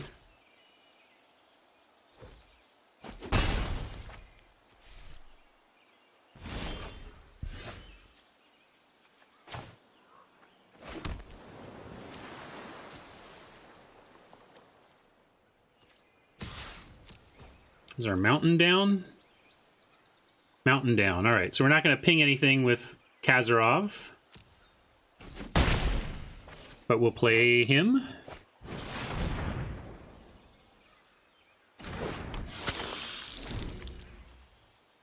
Maybe should have just held up Syncopate since we're winning the current race, but I feel pretty good about our spot.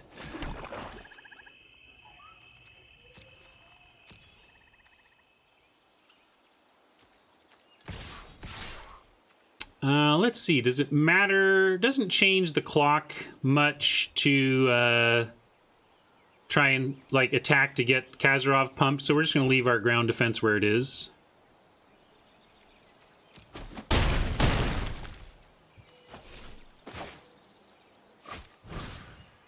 And let's get Sphinx. 4, 5, 6. So we can't double cast this turn anyway, so I might as well get our most powerful stuff, which is probably the Thallid Omnivore.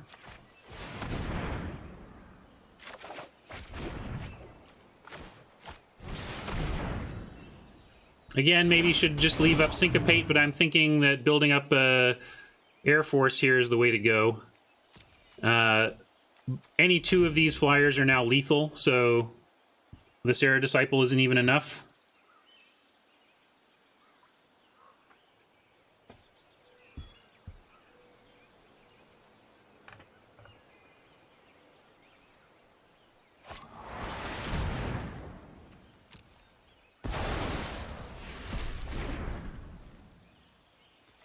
So that saves them for a turn, but now they got a forced chump.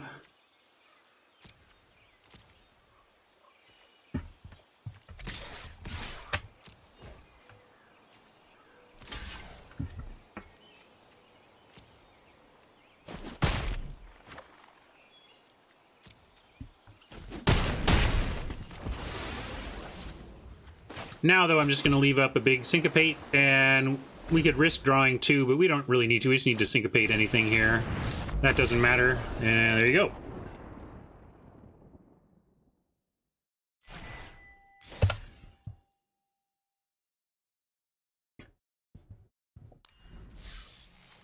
Yeah, it worked out. It worked out, but got lucky that they were short on white to recast that Angel, and then they went all in on getting rid of our Helm as opposed to keeping the Angel, which maybe they wouldn't have done if they'd seen our hand, but I understand it. You can't really beat a Helm, and so I think they felt like they had to cast that that spell there. I mean, I think it was probably a mistake though, because I would have, if I were Oppo, I would have. It was tough though. They're probably on the clock as well. Is that correct? I mean, maybe it was correct, because as we had worked it out, we still had, we were setting up a spot where we were going to be having 2 Cloud Reader Sphinxes on defense against Sarah with us at 2 life. So their only chance to win was through the air, but we also had the tools to use the Helm to make that not a possible play. Of course, they didn't know that either, because they didn't see the Soul Salvage in our hand. So they may have presumed Soul Salvage or something. I don't know. That's a tight spot.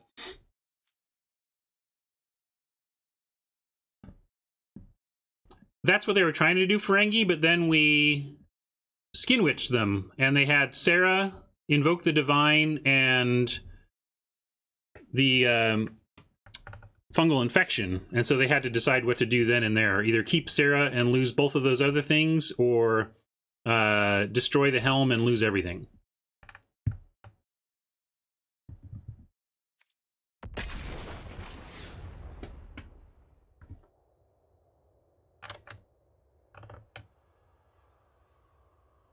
I see. Yeah, that would have been another way to do it, I suppose.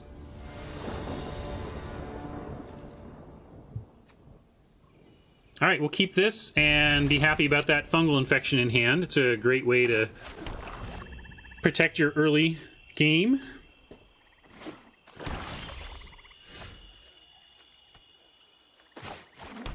Arcanist is pretty weak in this deck, if I'm honest, but again, 1-3 on 2 does help us survive to the late game, so it's got that going for it. And it does help us cast Weight of Memory, which is like the one thing it gives us a discount on. So if we draw a land next turn, we can do that. But we'll go ahead and attack here.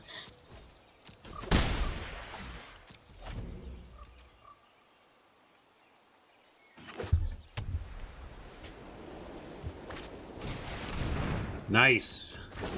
I have a plan for that.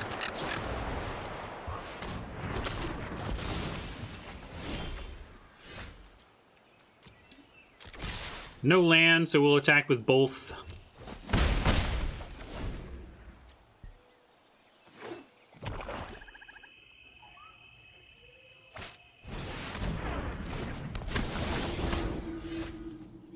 Everybody's playing Confessors.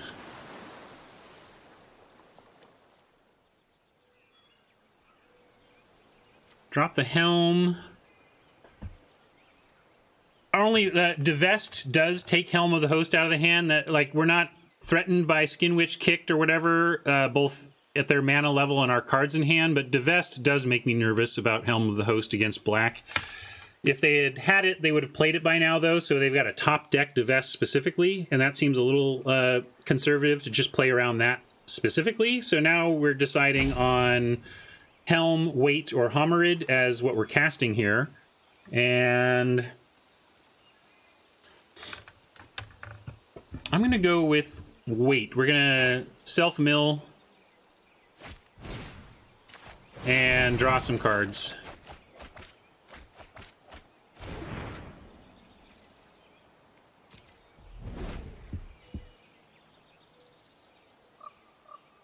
Yeah, Explorer would have worked too. I just think I wanted more options for next turn and wanted to make sure we were getting our mana. Now we're pretty solid on that. Very solid on that. Now we're going to go Windgrace, more self-milling.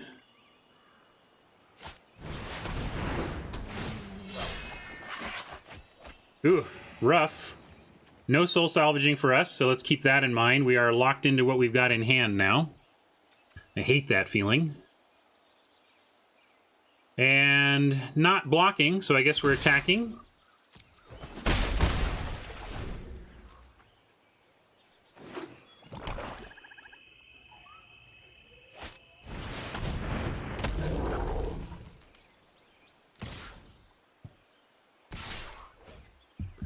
We're blocking that glider. I was planning to block the glider, but now with Wanderer, we may need to leave more creatures back. Let's see. We've got a 4/4, and we got 3/3s we can drop next turn, and those combine reasonably on the ground.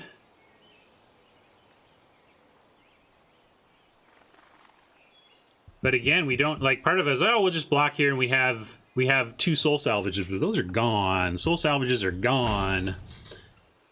And we're at 20, though. Can't really Helm of the Host, the Windgrace Acolyte, or we'll mill ourselves. I'm going to say no blocks here. And so we have more blocking options to consider next turn. And we'll play this ETB tapped land now, since we can't 2-spell anyway. And we'll play the Omnivore as it threatens to eat the Sapperling and get nice and big. Maybe I should have played an untapped land, because then we can threaten to eat 2 things. But I'll trade a Sap and an Omnivore for, like, the Wanderer or the threat of blocking the Confessor. So let's see what Oppo wants to do here, now that we've got solid troops for blocking. They're in some decent removal colors, so this could go horribly wrong if they have removal. But I think we've got to do the full blocks now. I could also do it... Yeah, I think this is fine. There's a chance of blowout here, but we can't... Sometimes you can't play around the risk of blowout. You gotta play like they don't have it.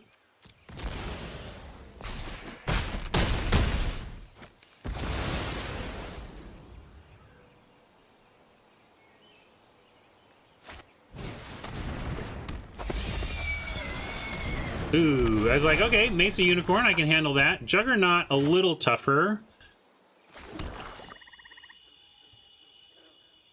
And I'm going to go Hammered Explorer plus Syncopate up. And with no ability to... this is weird, because like self-milling may still be correct if we can win with a 13-card library, because they're playing black and have soul salvages of their own, and we don't want to stock their yard for that. But I am a little nervous about our library size. Then again, if we win, it's just going to be because these 2 pair up and they scoop anyway. It may be just correct for us to self-mill even in this spot. 17, 16, 14, 13.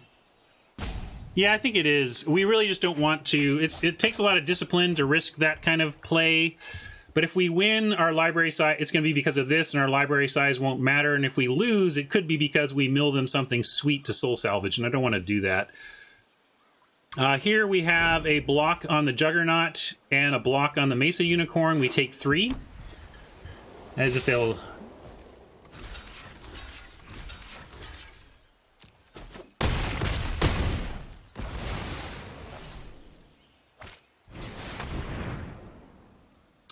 Perfect. Perfect, perfect. Let's get that for 3.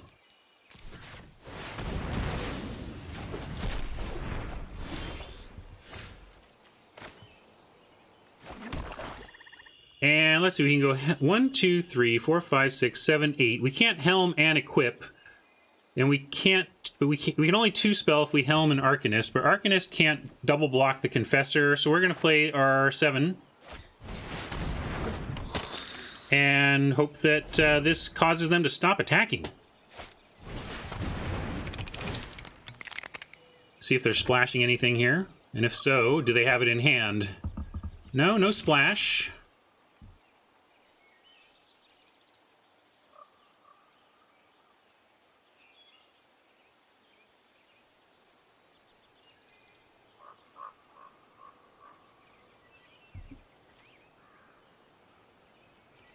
Just pass the turn, friend. Just pass the turn. All right. And it's snap past the turn, which suggests that this is another land. 5, 6, 7, 8, 9. We even have it. We have it. Let's see if they want to stick around after this.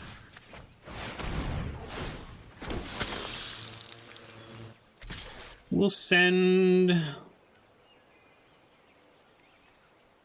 Actually, I'm going to send the one with the Helm, and then if they remove our blocker, it will be a... Ooh, all of this could... If they have the Reproach, they might be able to take out what we attack with. It doesn't matter, they can do it either way, and we can put the Helm back on the token if we need to. Also, again, the quick... Although, yeah, could have been a land, could have been an instant, a combat instant, you know. But Helm, again, wins the day.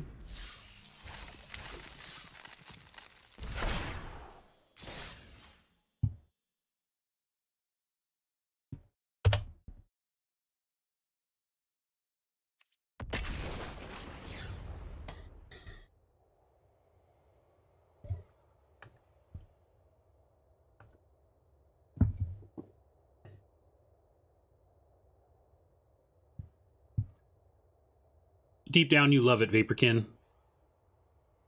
I know you really want me to win.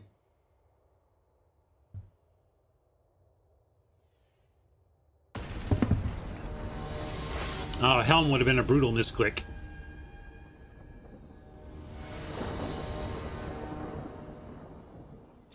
Looks good.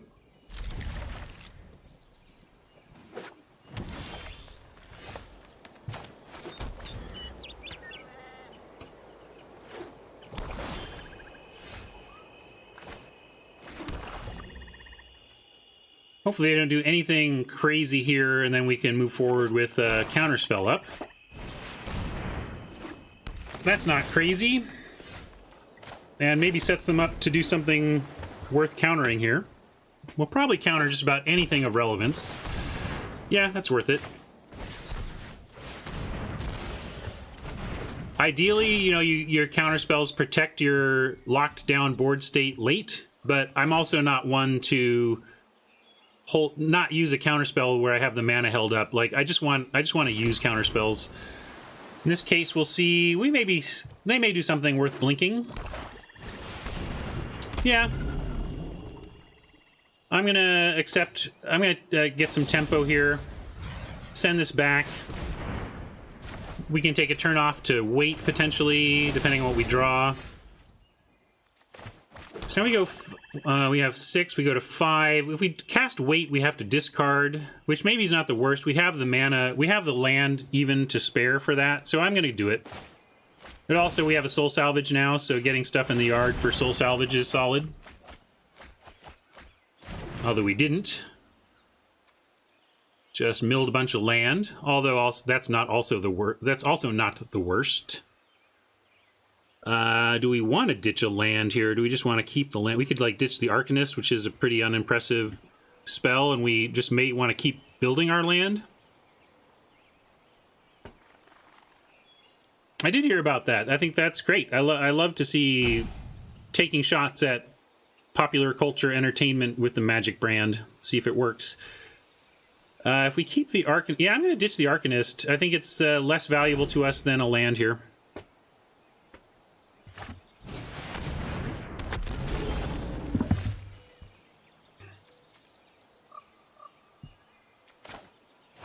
And now we can Snapper. Snapper actually doesn't stop the Wanderer. Maybe we want to... what do we do with 6? We can Skin Witch. So we just Skin Witch him. Let's Skin Witch. It's not the ideal 2 cards left, but this should be pretty good. Unless they're just flooded. They might just pitch a couple lands here. We'll see.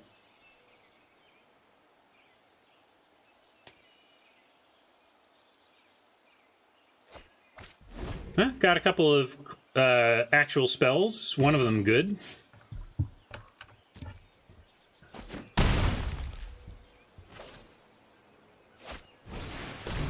Now that's a kind of spell that I want to deep freeze.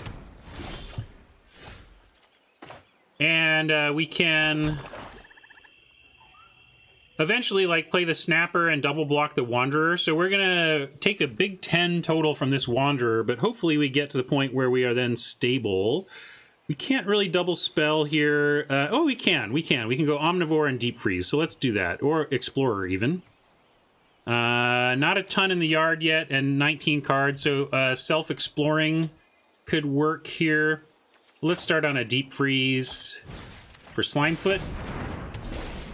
No tokens for you.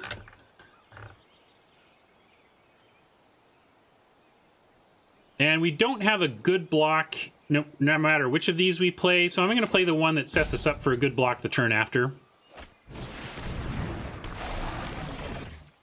And yeah, again, we're going to take another punch in the face from the Wanderer, but then we hope to stabilize from there. Hey, Timnos, welcome. Another Abomination, or an Abomination. That's a real card for sure. But we can still stabilize here. We're at 8 mana now. What can we do at 8? We can go Soul Salvage, Windgrace. What does that do for us? Nothing. We don't really want to Soul Salvage yet. Or we could go Windgrace and then decide. I think we need to Snapper, though. And then that gives us...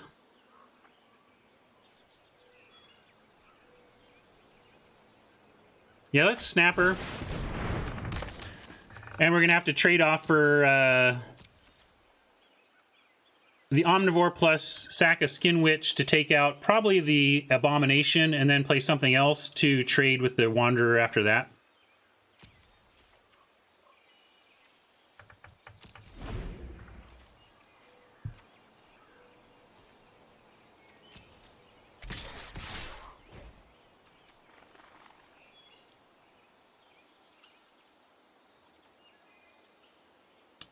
The other option would be to like... Well, we could,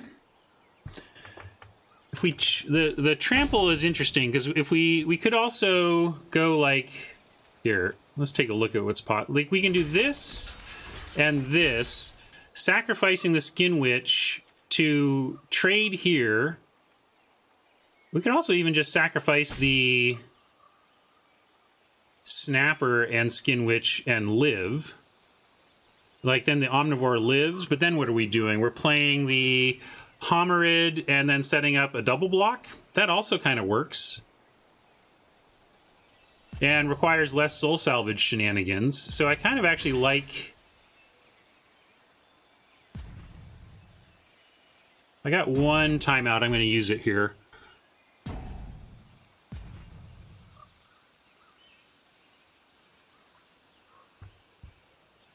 It doesn't. Why? There's no reason to make the Omnivore live over the Water Snapper. That's silly. Okay, so we're gonna do it this way, though. I am gonna do it this way.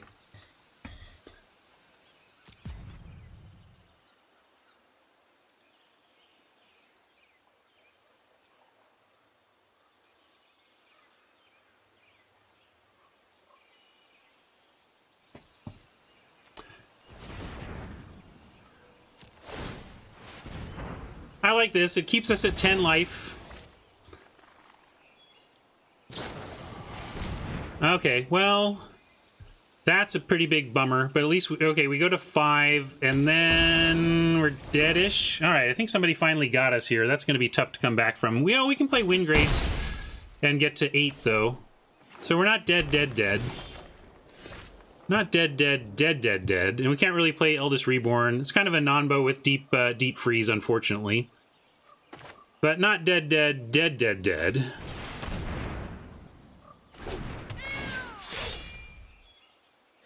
think must have drawn that. What a perfect draw. It's a great draw for them. And we're going to salvage while we can. And we want our thickest stuff. Right, well, actually, make sure we can cast both. Oh, we only have 8 mana. So if we take a 5 and a 4, we can't cast both. But I think we're going to have to risk, have to hope we find land and can double cast stuff. And we do have Explorer plus Omnivore if we don't find the extra land. In fact, it might be correct no matter what. But here we have to double block Wanderer and hope they don't have or draw anything, and then find a way to double block the Abomination or otherwise get rid of that.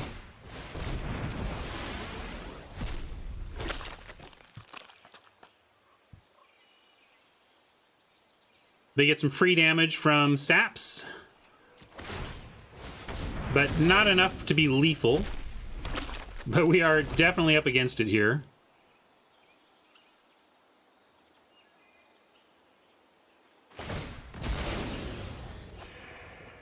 Okay, well, they're going for cards as opposed to damage. Maybe that's correct, because if they find removal, they can just win. But we're doing this. I got 3 life from the Acolyte.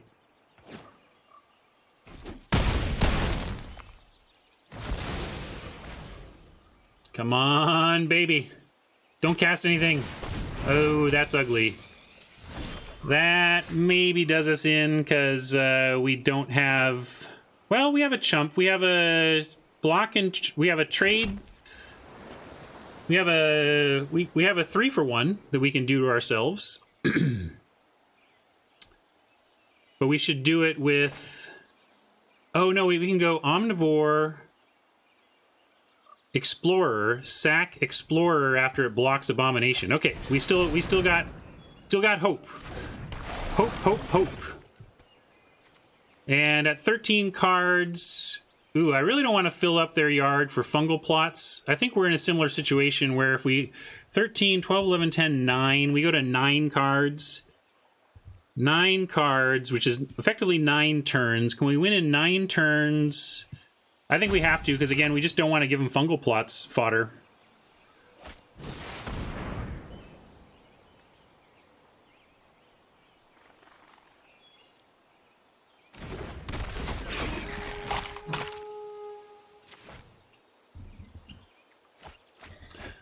There goes the Helm. That's too bad. That was our easy win. You can't worry about that when self-milling. It was just as likely that we would be milled to the Helm as mill the Helm itself. But we have another plan on blocks at least.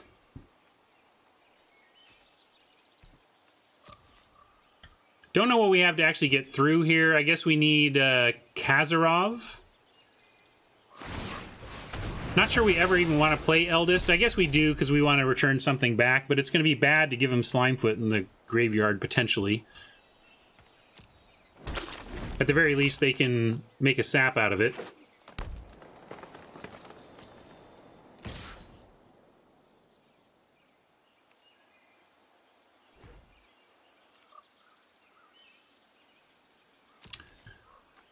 Well, it doesn't really matter if we double block or block and eat.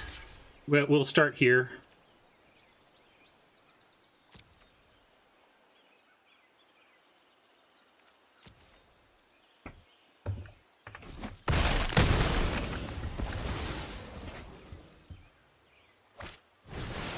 Ugh. Well, we're going to reborn... because we can, and we can read her after that.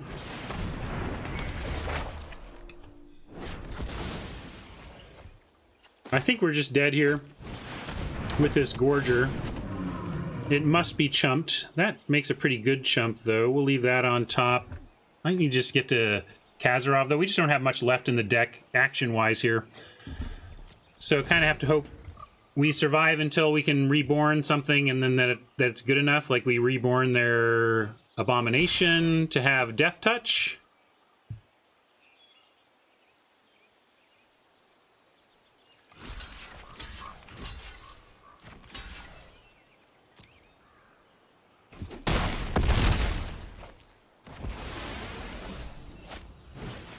Oh, that's crazy, because that might be just enough for them to actually win here.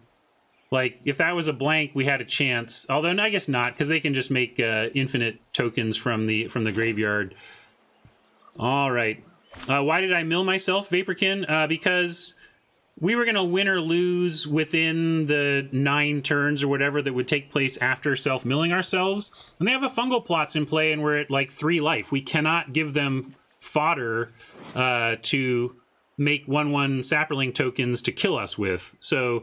we were much more likely to die, or we were much more likely to find a way to win in 9 turns in which we don't give them fungal plots fodder than if we worry about the bottom of our library, keep ourselves at 13 cards or whatever, but give them a bunch of tokens to make. So, I didn't get there this time, But I like how we played the end game there. We gave ourselves every chance to come back from a bad situation and find the win there.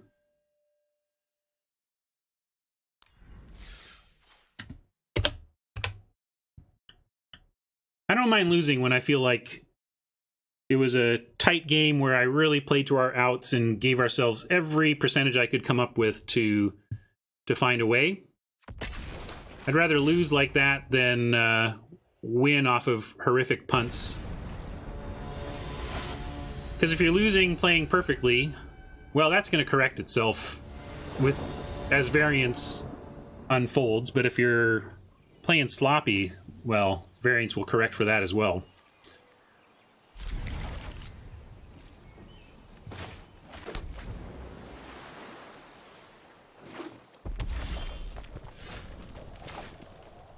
We'll take a turn off on Syncopate to have an extra good Syncopate up for turn 3.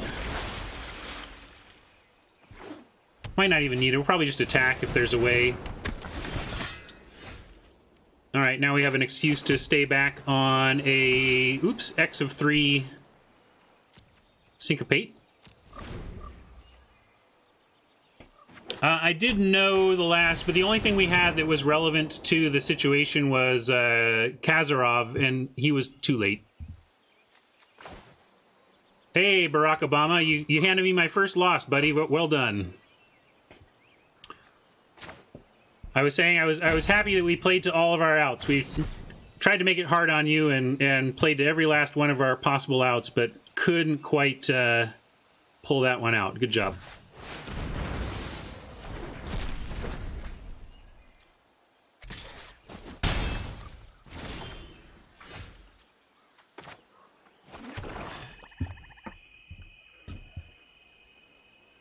Could Helm, but we're not in any concern about discard, so I'm just going to actually Homered Explorer, which holds off the Honor Guard and hopefully gives us some sweet creatures to soul salvage. Or instead makes us a little bit sad, but that's alright. That's the nature of self-mill.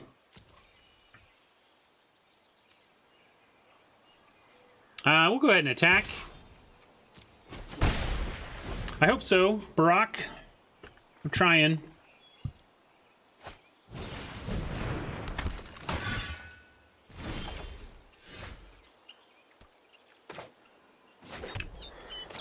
Nothing to do but Helm here. Maybe they'll snap scoop. Go ahead and scoop. You can't beat a Helm. Just go away. Just go away. We can try the Helm Explorer win con. Uh-oh, they rolled over the Helm. Do they have the enchantment or the artifact removal? Invoke the Divine is main deckable. It's a little narrow, but it's main deckable. Yeah, we're moving in on milling for the win, and we're just offer to take this trade right here, no big deal.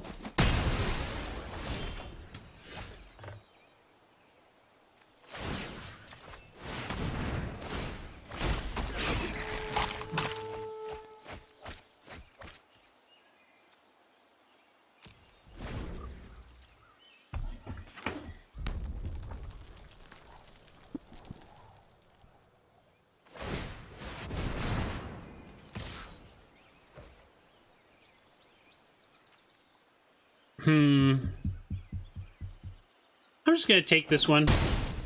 We'll consider Deep Freeze and other options here.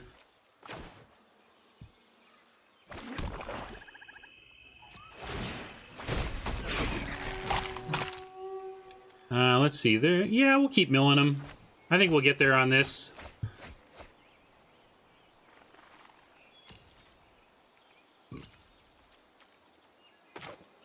I could Deep Freeze, but then they just move it around. I'm actually just going to Acolyte here, and we'll start chumping if we need to. All lands. Not the worst. Be fun to get soul salvage fodder, but getting lands out of the way when we're at 6 is pretty good, too.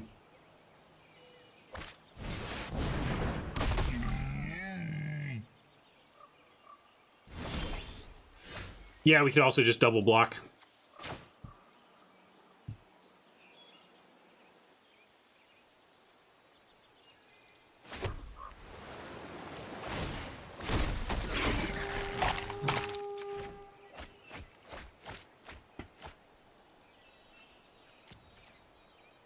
I will attack with the Acolyte. Winning through the air is almost boring in this spot, but still seems correct to do. To attack at least. We can get an Arcanist and nothing else back, so yeah, I'm not going to soul salvage anytime soon.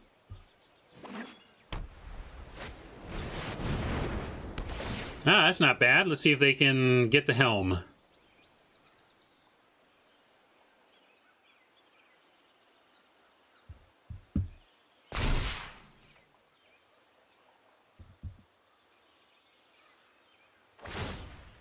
Come on, no Helm, no Helm, no Helm. All right. In fact,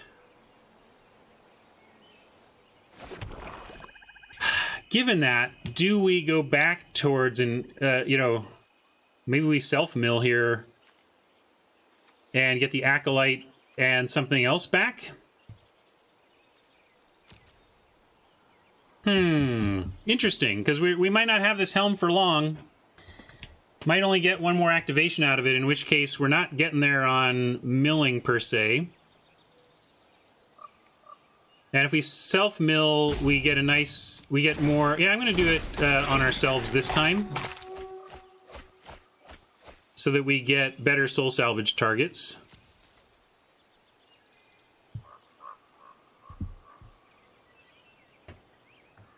True. I'm just saying if we lose the Helm itself, that's the trouble.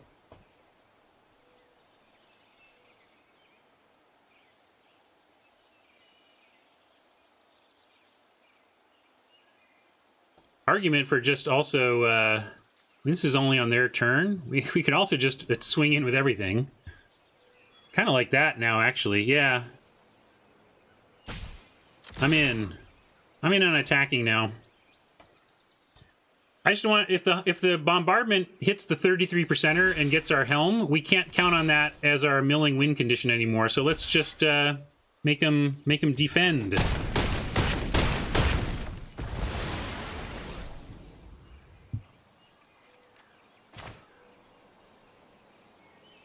And also, now we're down to, oh no, there's 3 permanents. We could sack this and make it 50-50 and then the bombardment... That's an interesting angle as well.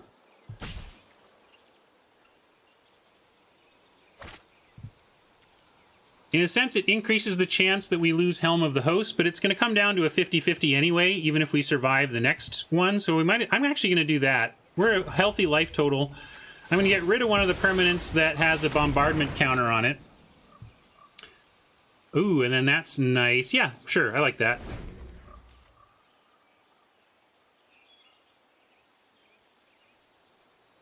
Thanks, Motor City Mama. Apparently there's been an announcement that if we use the code 1billion, we get a free pack of War.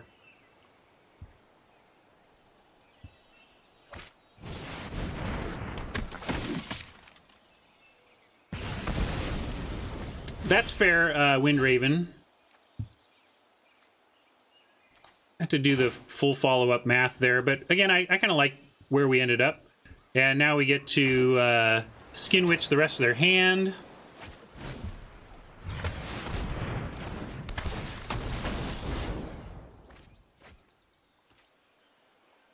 And let's see. We can't afford to attack successfully here, so we're just going to let that go. Oh, look at that. Got rid of that Ruinous Blast.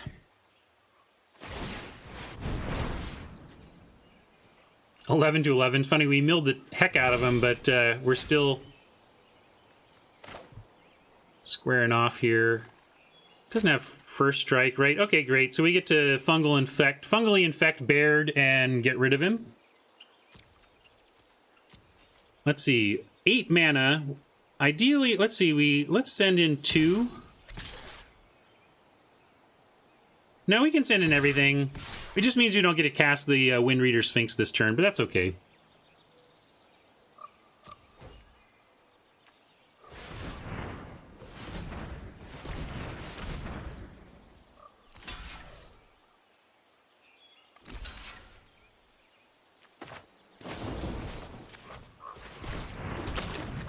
Because we still get to soul salvage at least.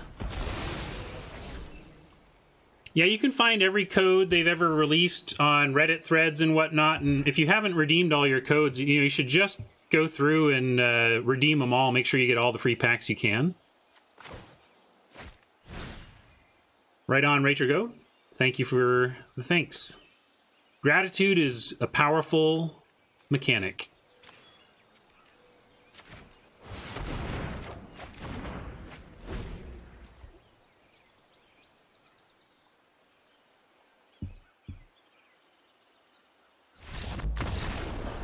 All right.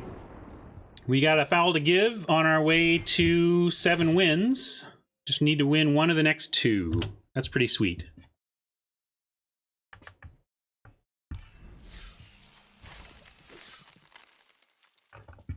Yeah, we could have soul salvaged the Homerid. That would have been a pretty sure win. Maybe that would have been a slightly better sure win.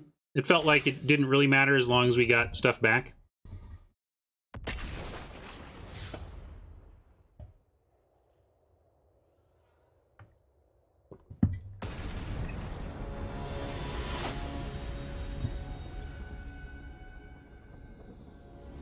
Thanks, sir. All right.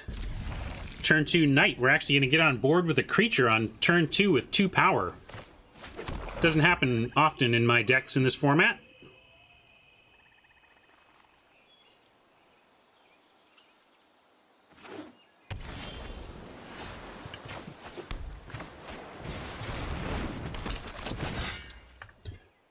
Be nice to find something to do on 3 or 4 here.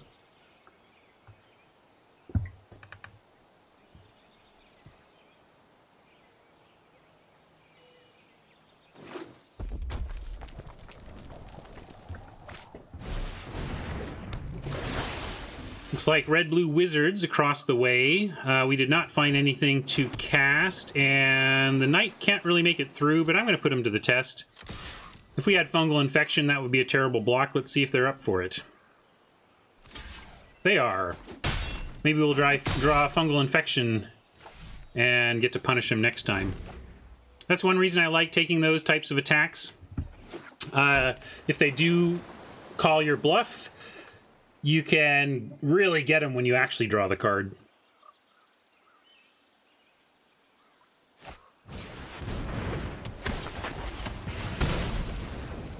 All right, something good to do here, please. That does not qualify, but hopefully the Windgrace Acolyte getting us some life back will help, and the first strike on Knight of Malice does help on defense pretty nicely here.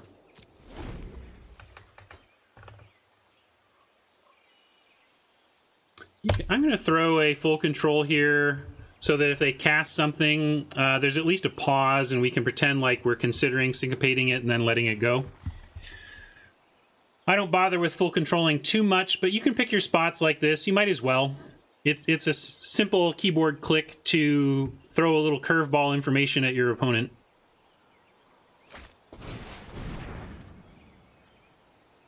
And in this case, it turned out to be a great bluff because now this is like, oh, we could syncopate this, but they could pay for it, so let's not bother. Minor things, but it can make a difference. Can cause your opponent to play around stuff that doesn't exist. I could play the Acolyte, but I'm glad to get the Sphinx instead. The big butt is obviously a much better blocker. Oppo did not play a 4th land. They could have a Syncopate here. I think if they had Syncopate, they would have kept Arcanist back to have it have more of an X. So we're going to give this a shot. All right.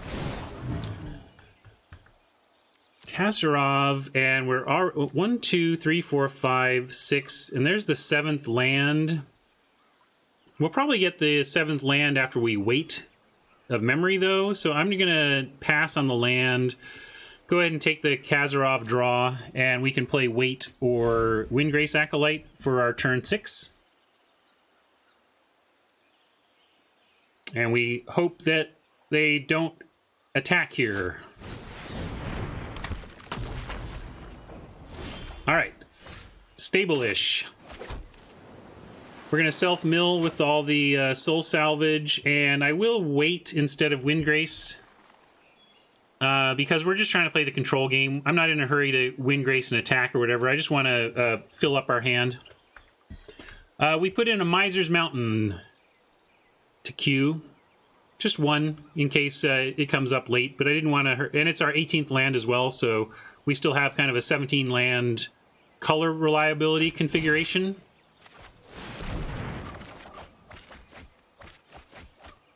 Lost our Helm again, but pretty nice draw there. All right, they found land number 4. What are they going to be able to do with it? If they have Goblin Assault or whatever... Oh, that's pretty good. I had one of those.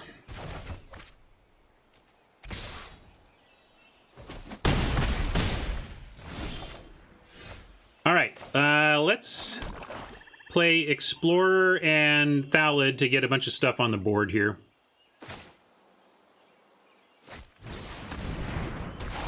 And I'm still going to self-mill at this life total. I don't think this game is going to come down to milling. It's going to come to us stabilizing or not.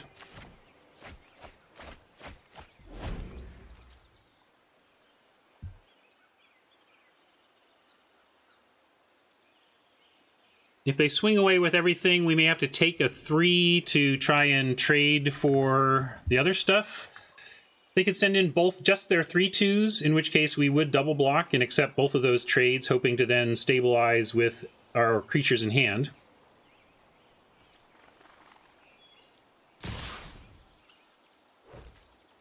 This is interesting. Maybe suggests they just have...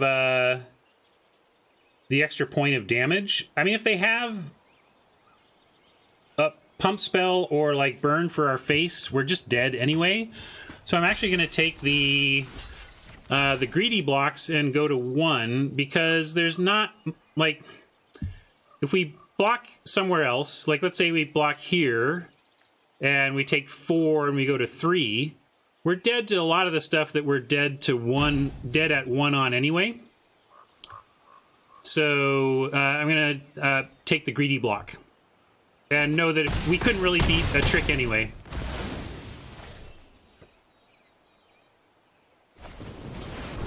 Yeah. So so it's totally correct. I wasn't going to play around a Radiant Lightning we couldn't beat, but kind of sad that our deck loses to a Radiant Lightning. That bounce, and also sad that we lost to the card that we misclicked. Didn't pick. All right, well, it's interesting then, at least. We're playing for the 7 max win or the exit.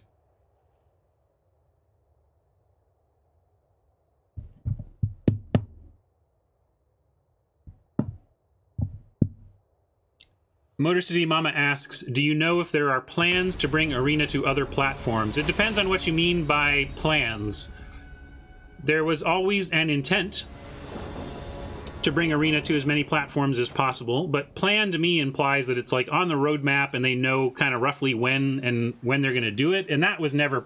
It was never roadmapped and really planned in that way.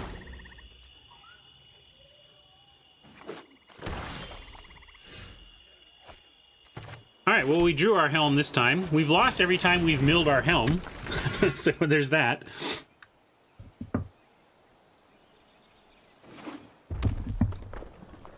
Don't divest me, bro.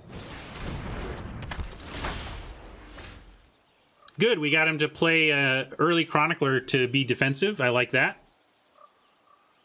And now we can sit on Syncopate for a turn.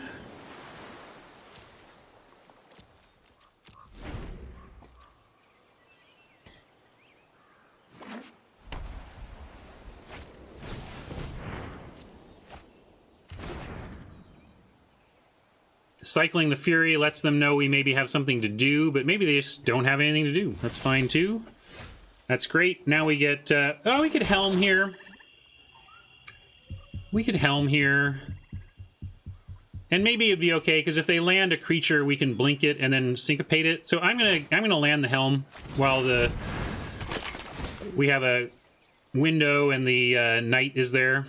Again, I live a little bit in fear of Divest. Although you get divested right away, and then they have to top deck it, but divest allows them to ditch the Helm from your hand, basically.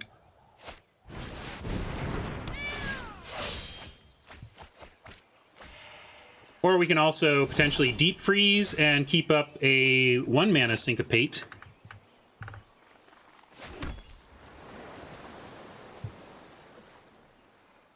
We could also just equip. Is it worth equipping to a 2/2 first strike? Is that going to get us there? What do we do eventually? It creates quite an army on the ground. We don't have anything else in hand that's going to do it. The other thing I don't want to do, even though we have the clear window to put a Helm on a Knight, if they untap and pay 1 mana to kill the Knight of Malice that has the Helm, we have been seriously set back on tempo. So that's the concern, even though we have a clear window to do it, is that we get tempoed that way. But we have enough to recover in hand in that scenario that I'm going to go for it. Especially since we don't really have anything in hand that we are excited to Helm instead.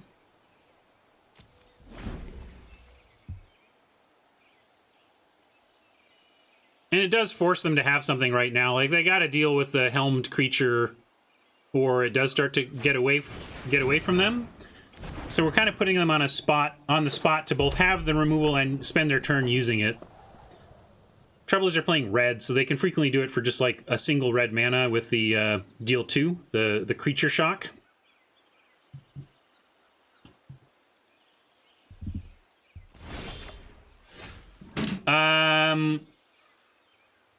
I guess we could have attacked. I guess I'm being defensive, but we could have attacked there. They're not really going to block. We could attack here as well.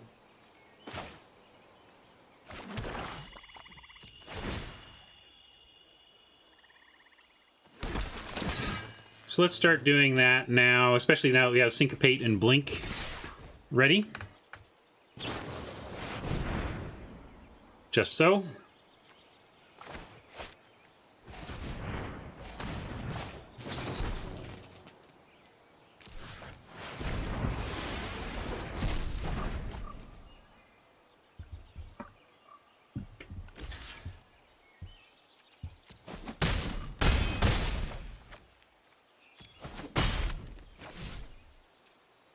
Feels good to have this Blink ready, and maybe we deep freeze something eventually here, but I don't know why they're not attacking with the Acolyte. Couldn't they? Yeah, they had an attack with the Acolyte, and they didn't.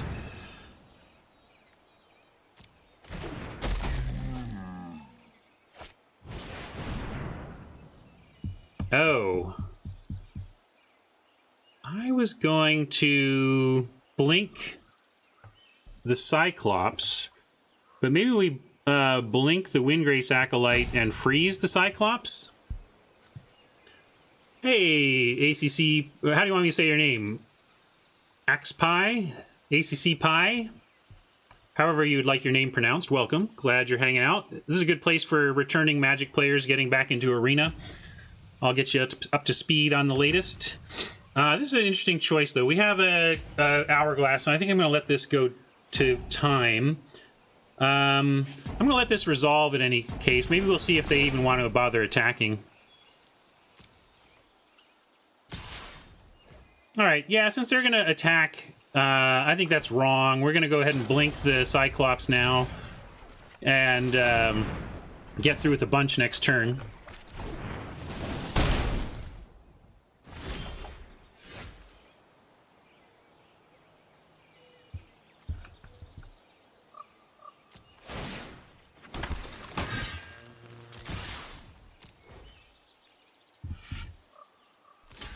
If we deep freeze the Acolyte, it will become a 2/5, which can block and eat some of our knights, so that's one consideration.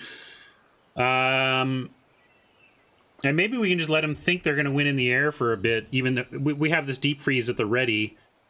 I'm actually going to just play the Snapper, and then we can even potentially move the Helm over there, and then that's big trouble for them. If they want to keep attacking with the Windgrace, we can bring it to the ground, and yeah, so let's just bring the Acolyte down to earth.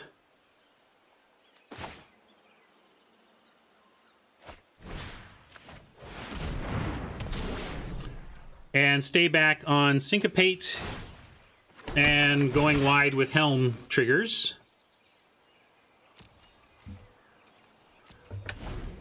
Syncopate, unlikely to get something unless they go big, which would be great, but that's why I like Syncopate. It frequently finds targets. Like, if they go for the Omnivore here, we get it.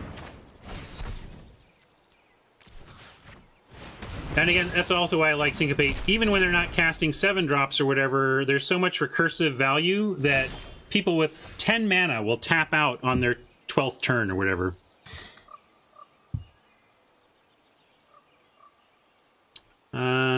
Now, yeah, let's equip to the Snapper.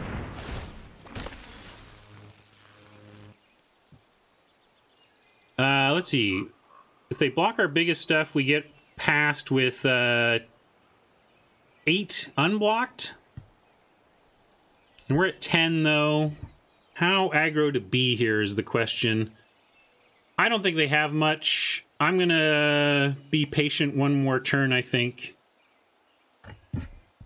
Let's see. Well, okay, if we attack all out,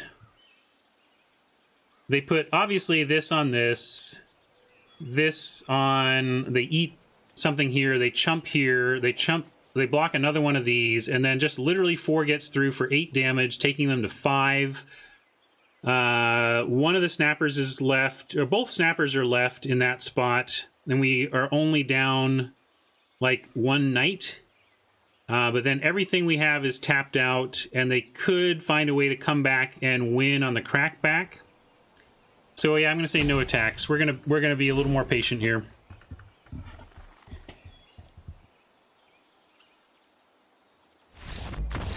All right, we did it. Helm just took over every time we played it or threatened to. A couple of times we didn't have to actually do anything with it, but it was so clear that it was going to take over that they scooped.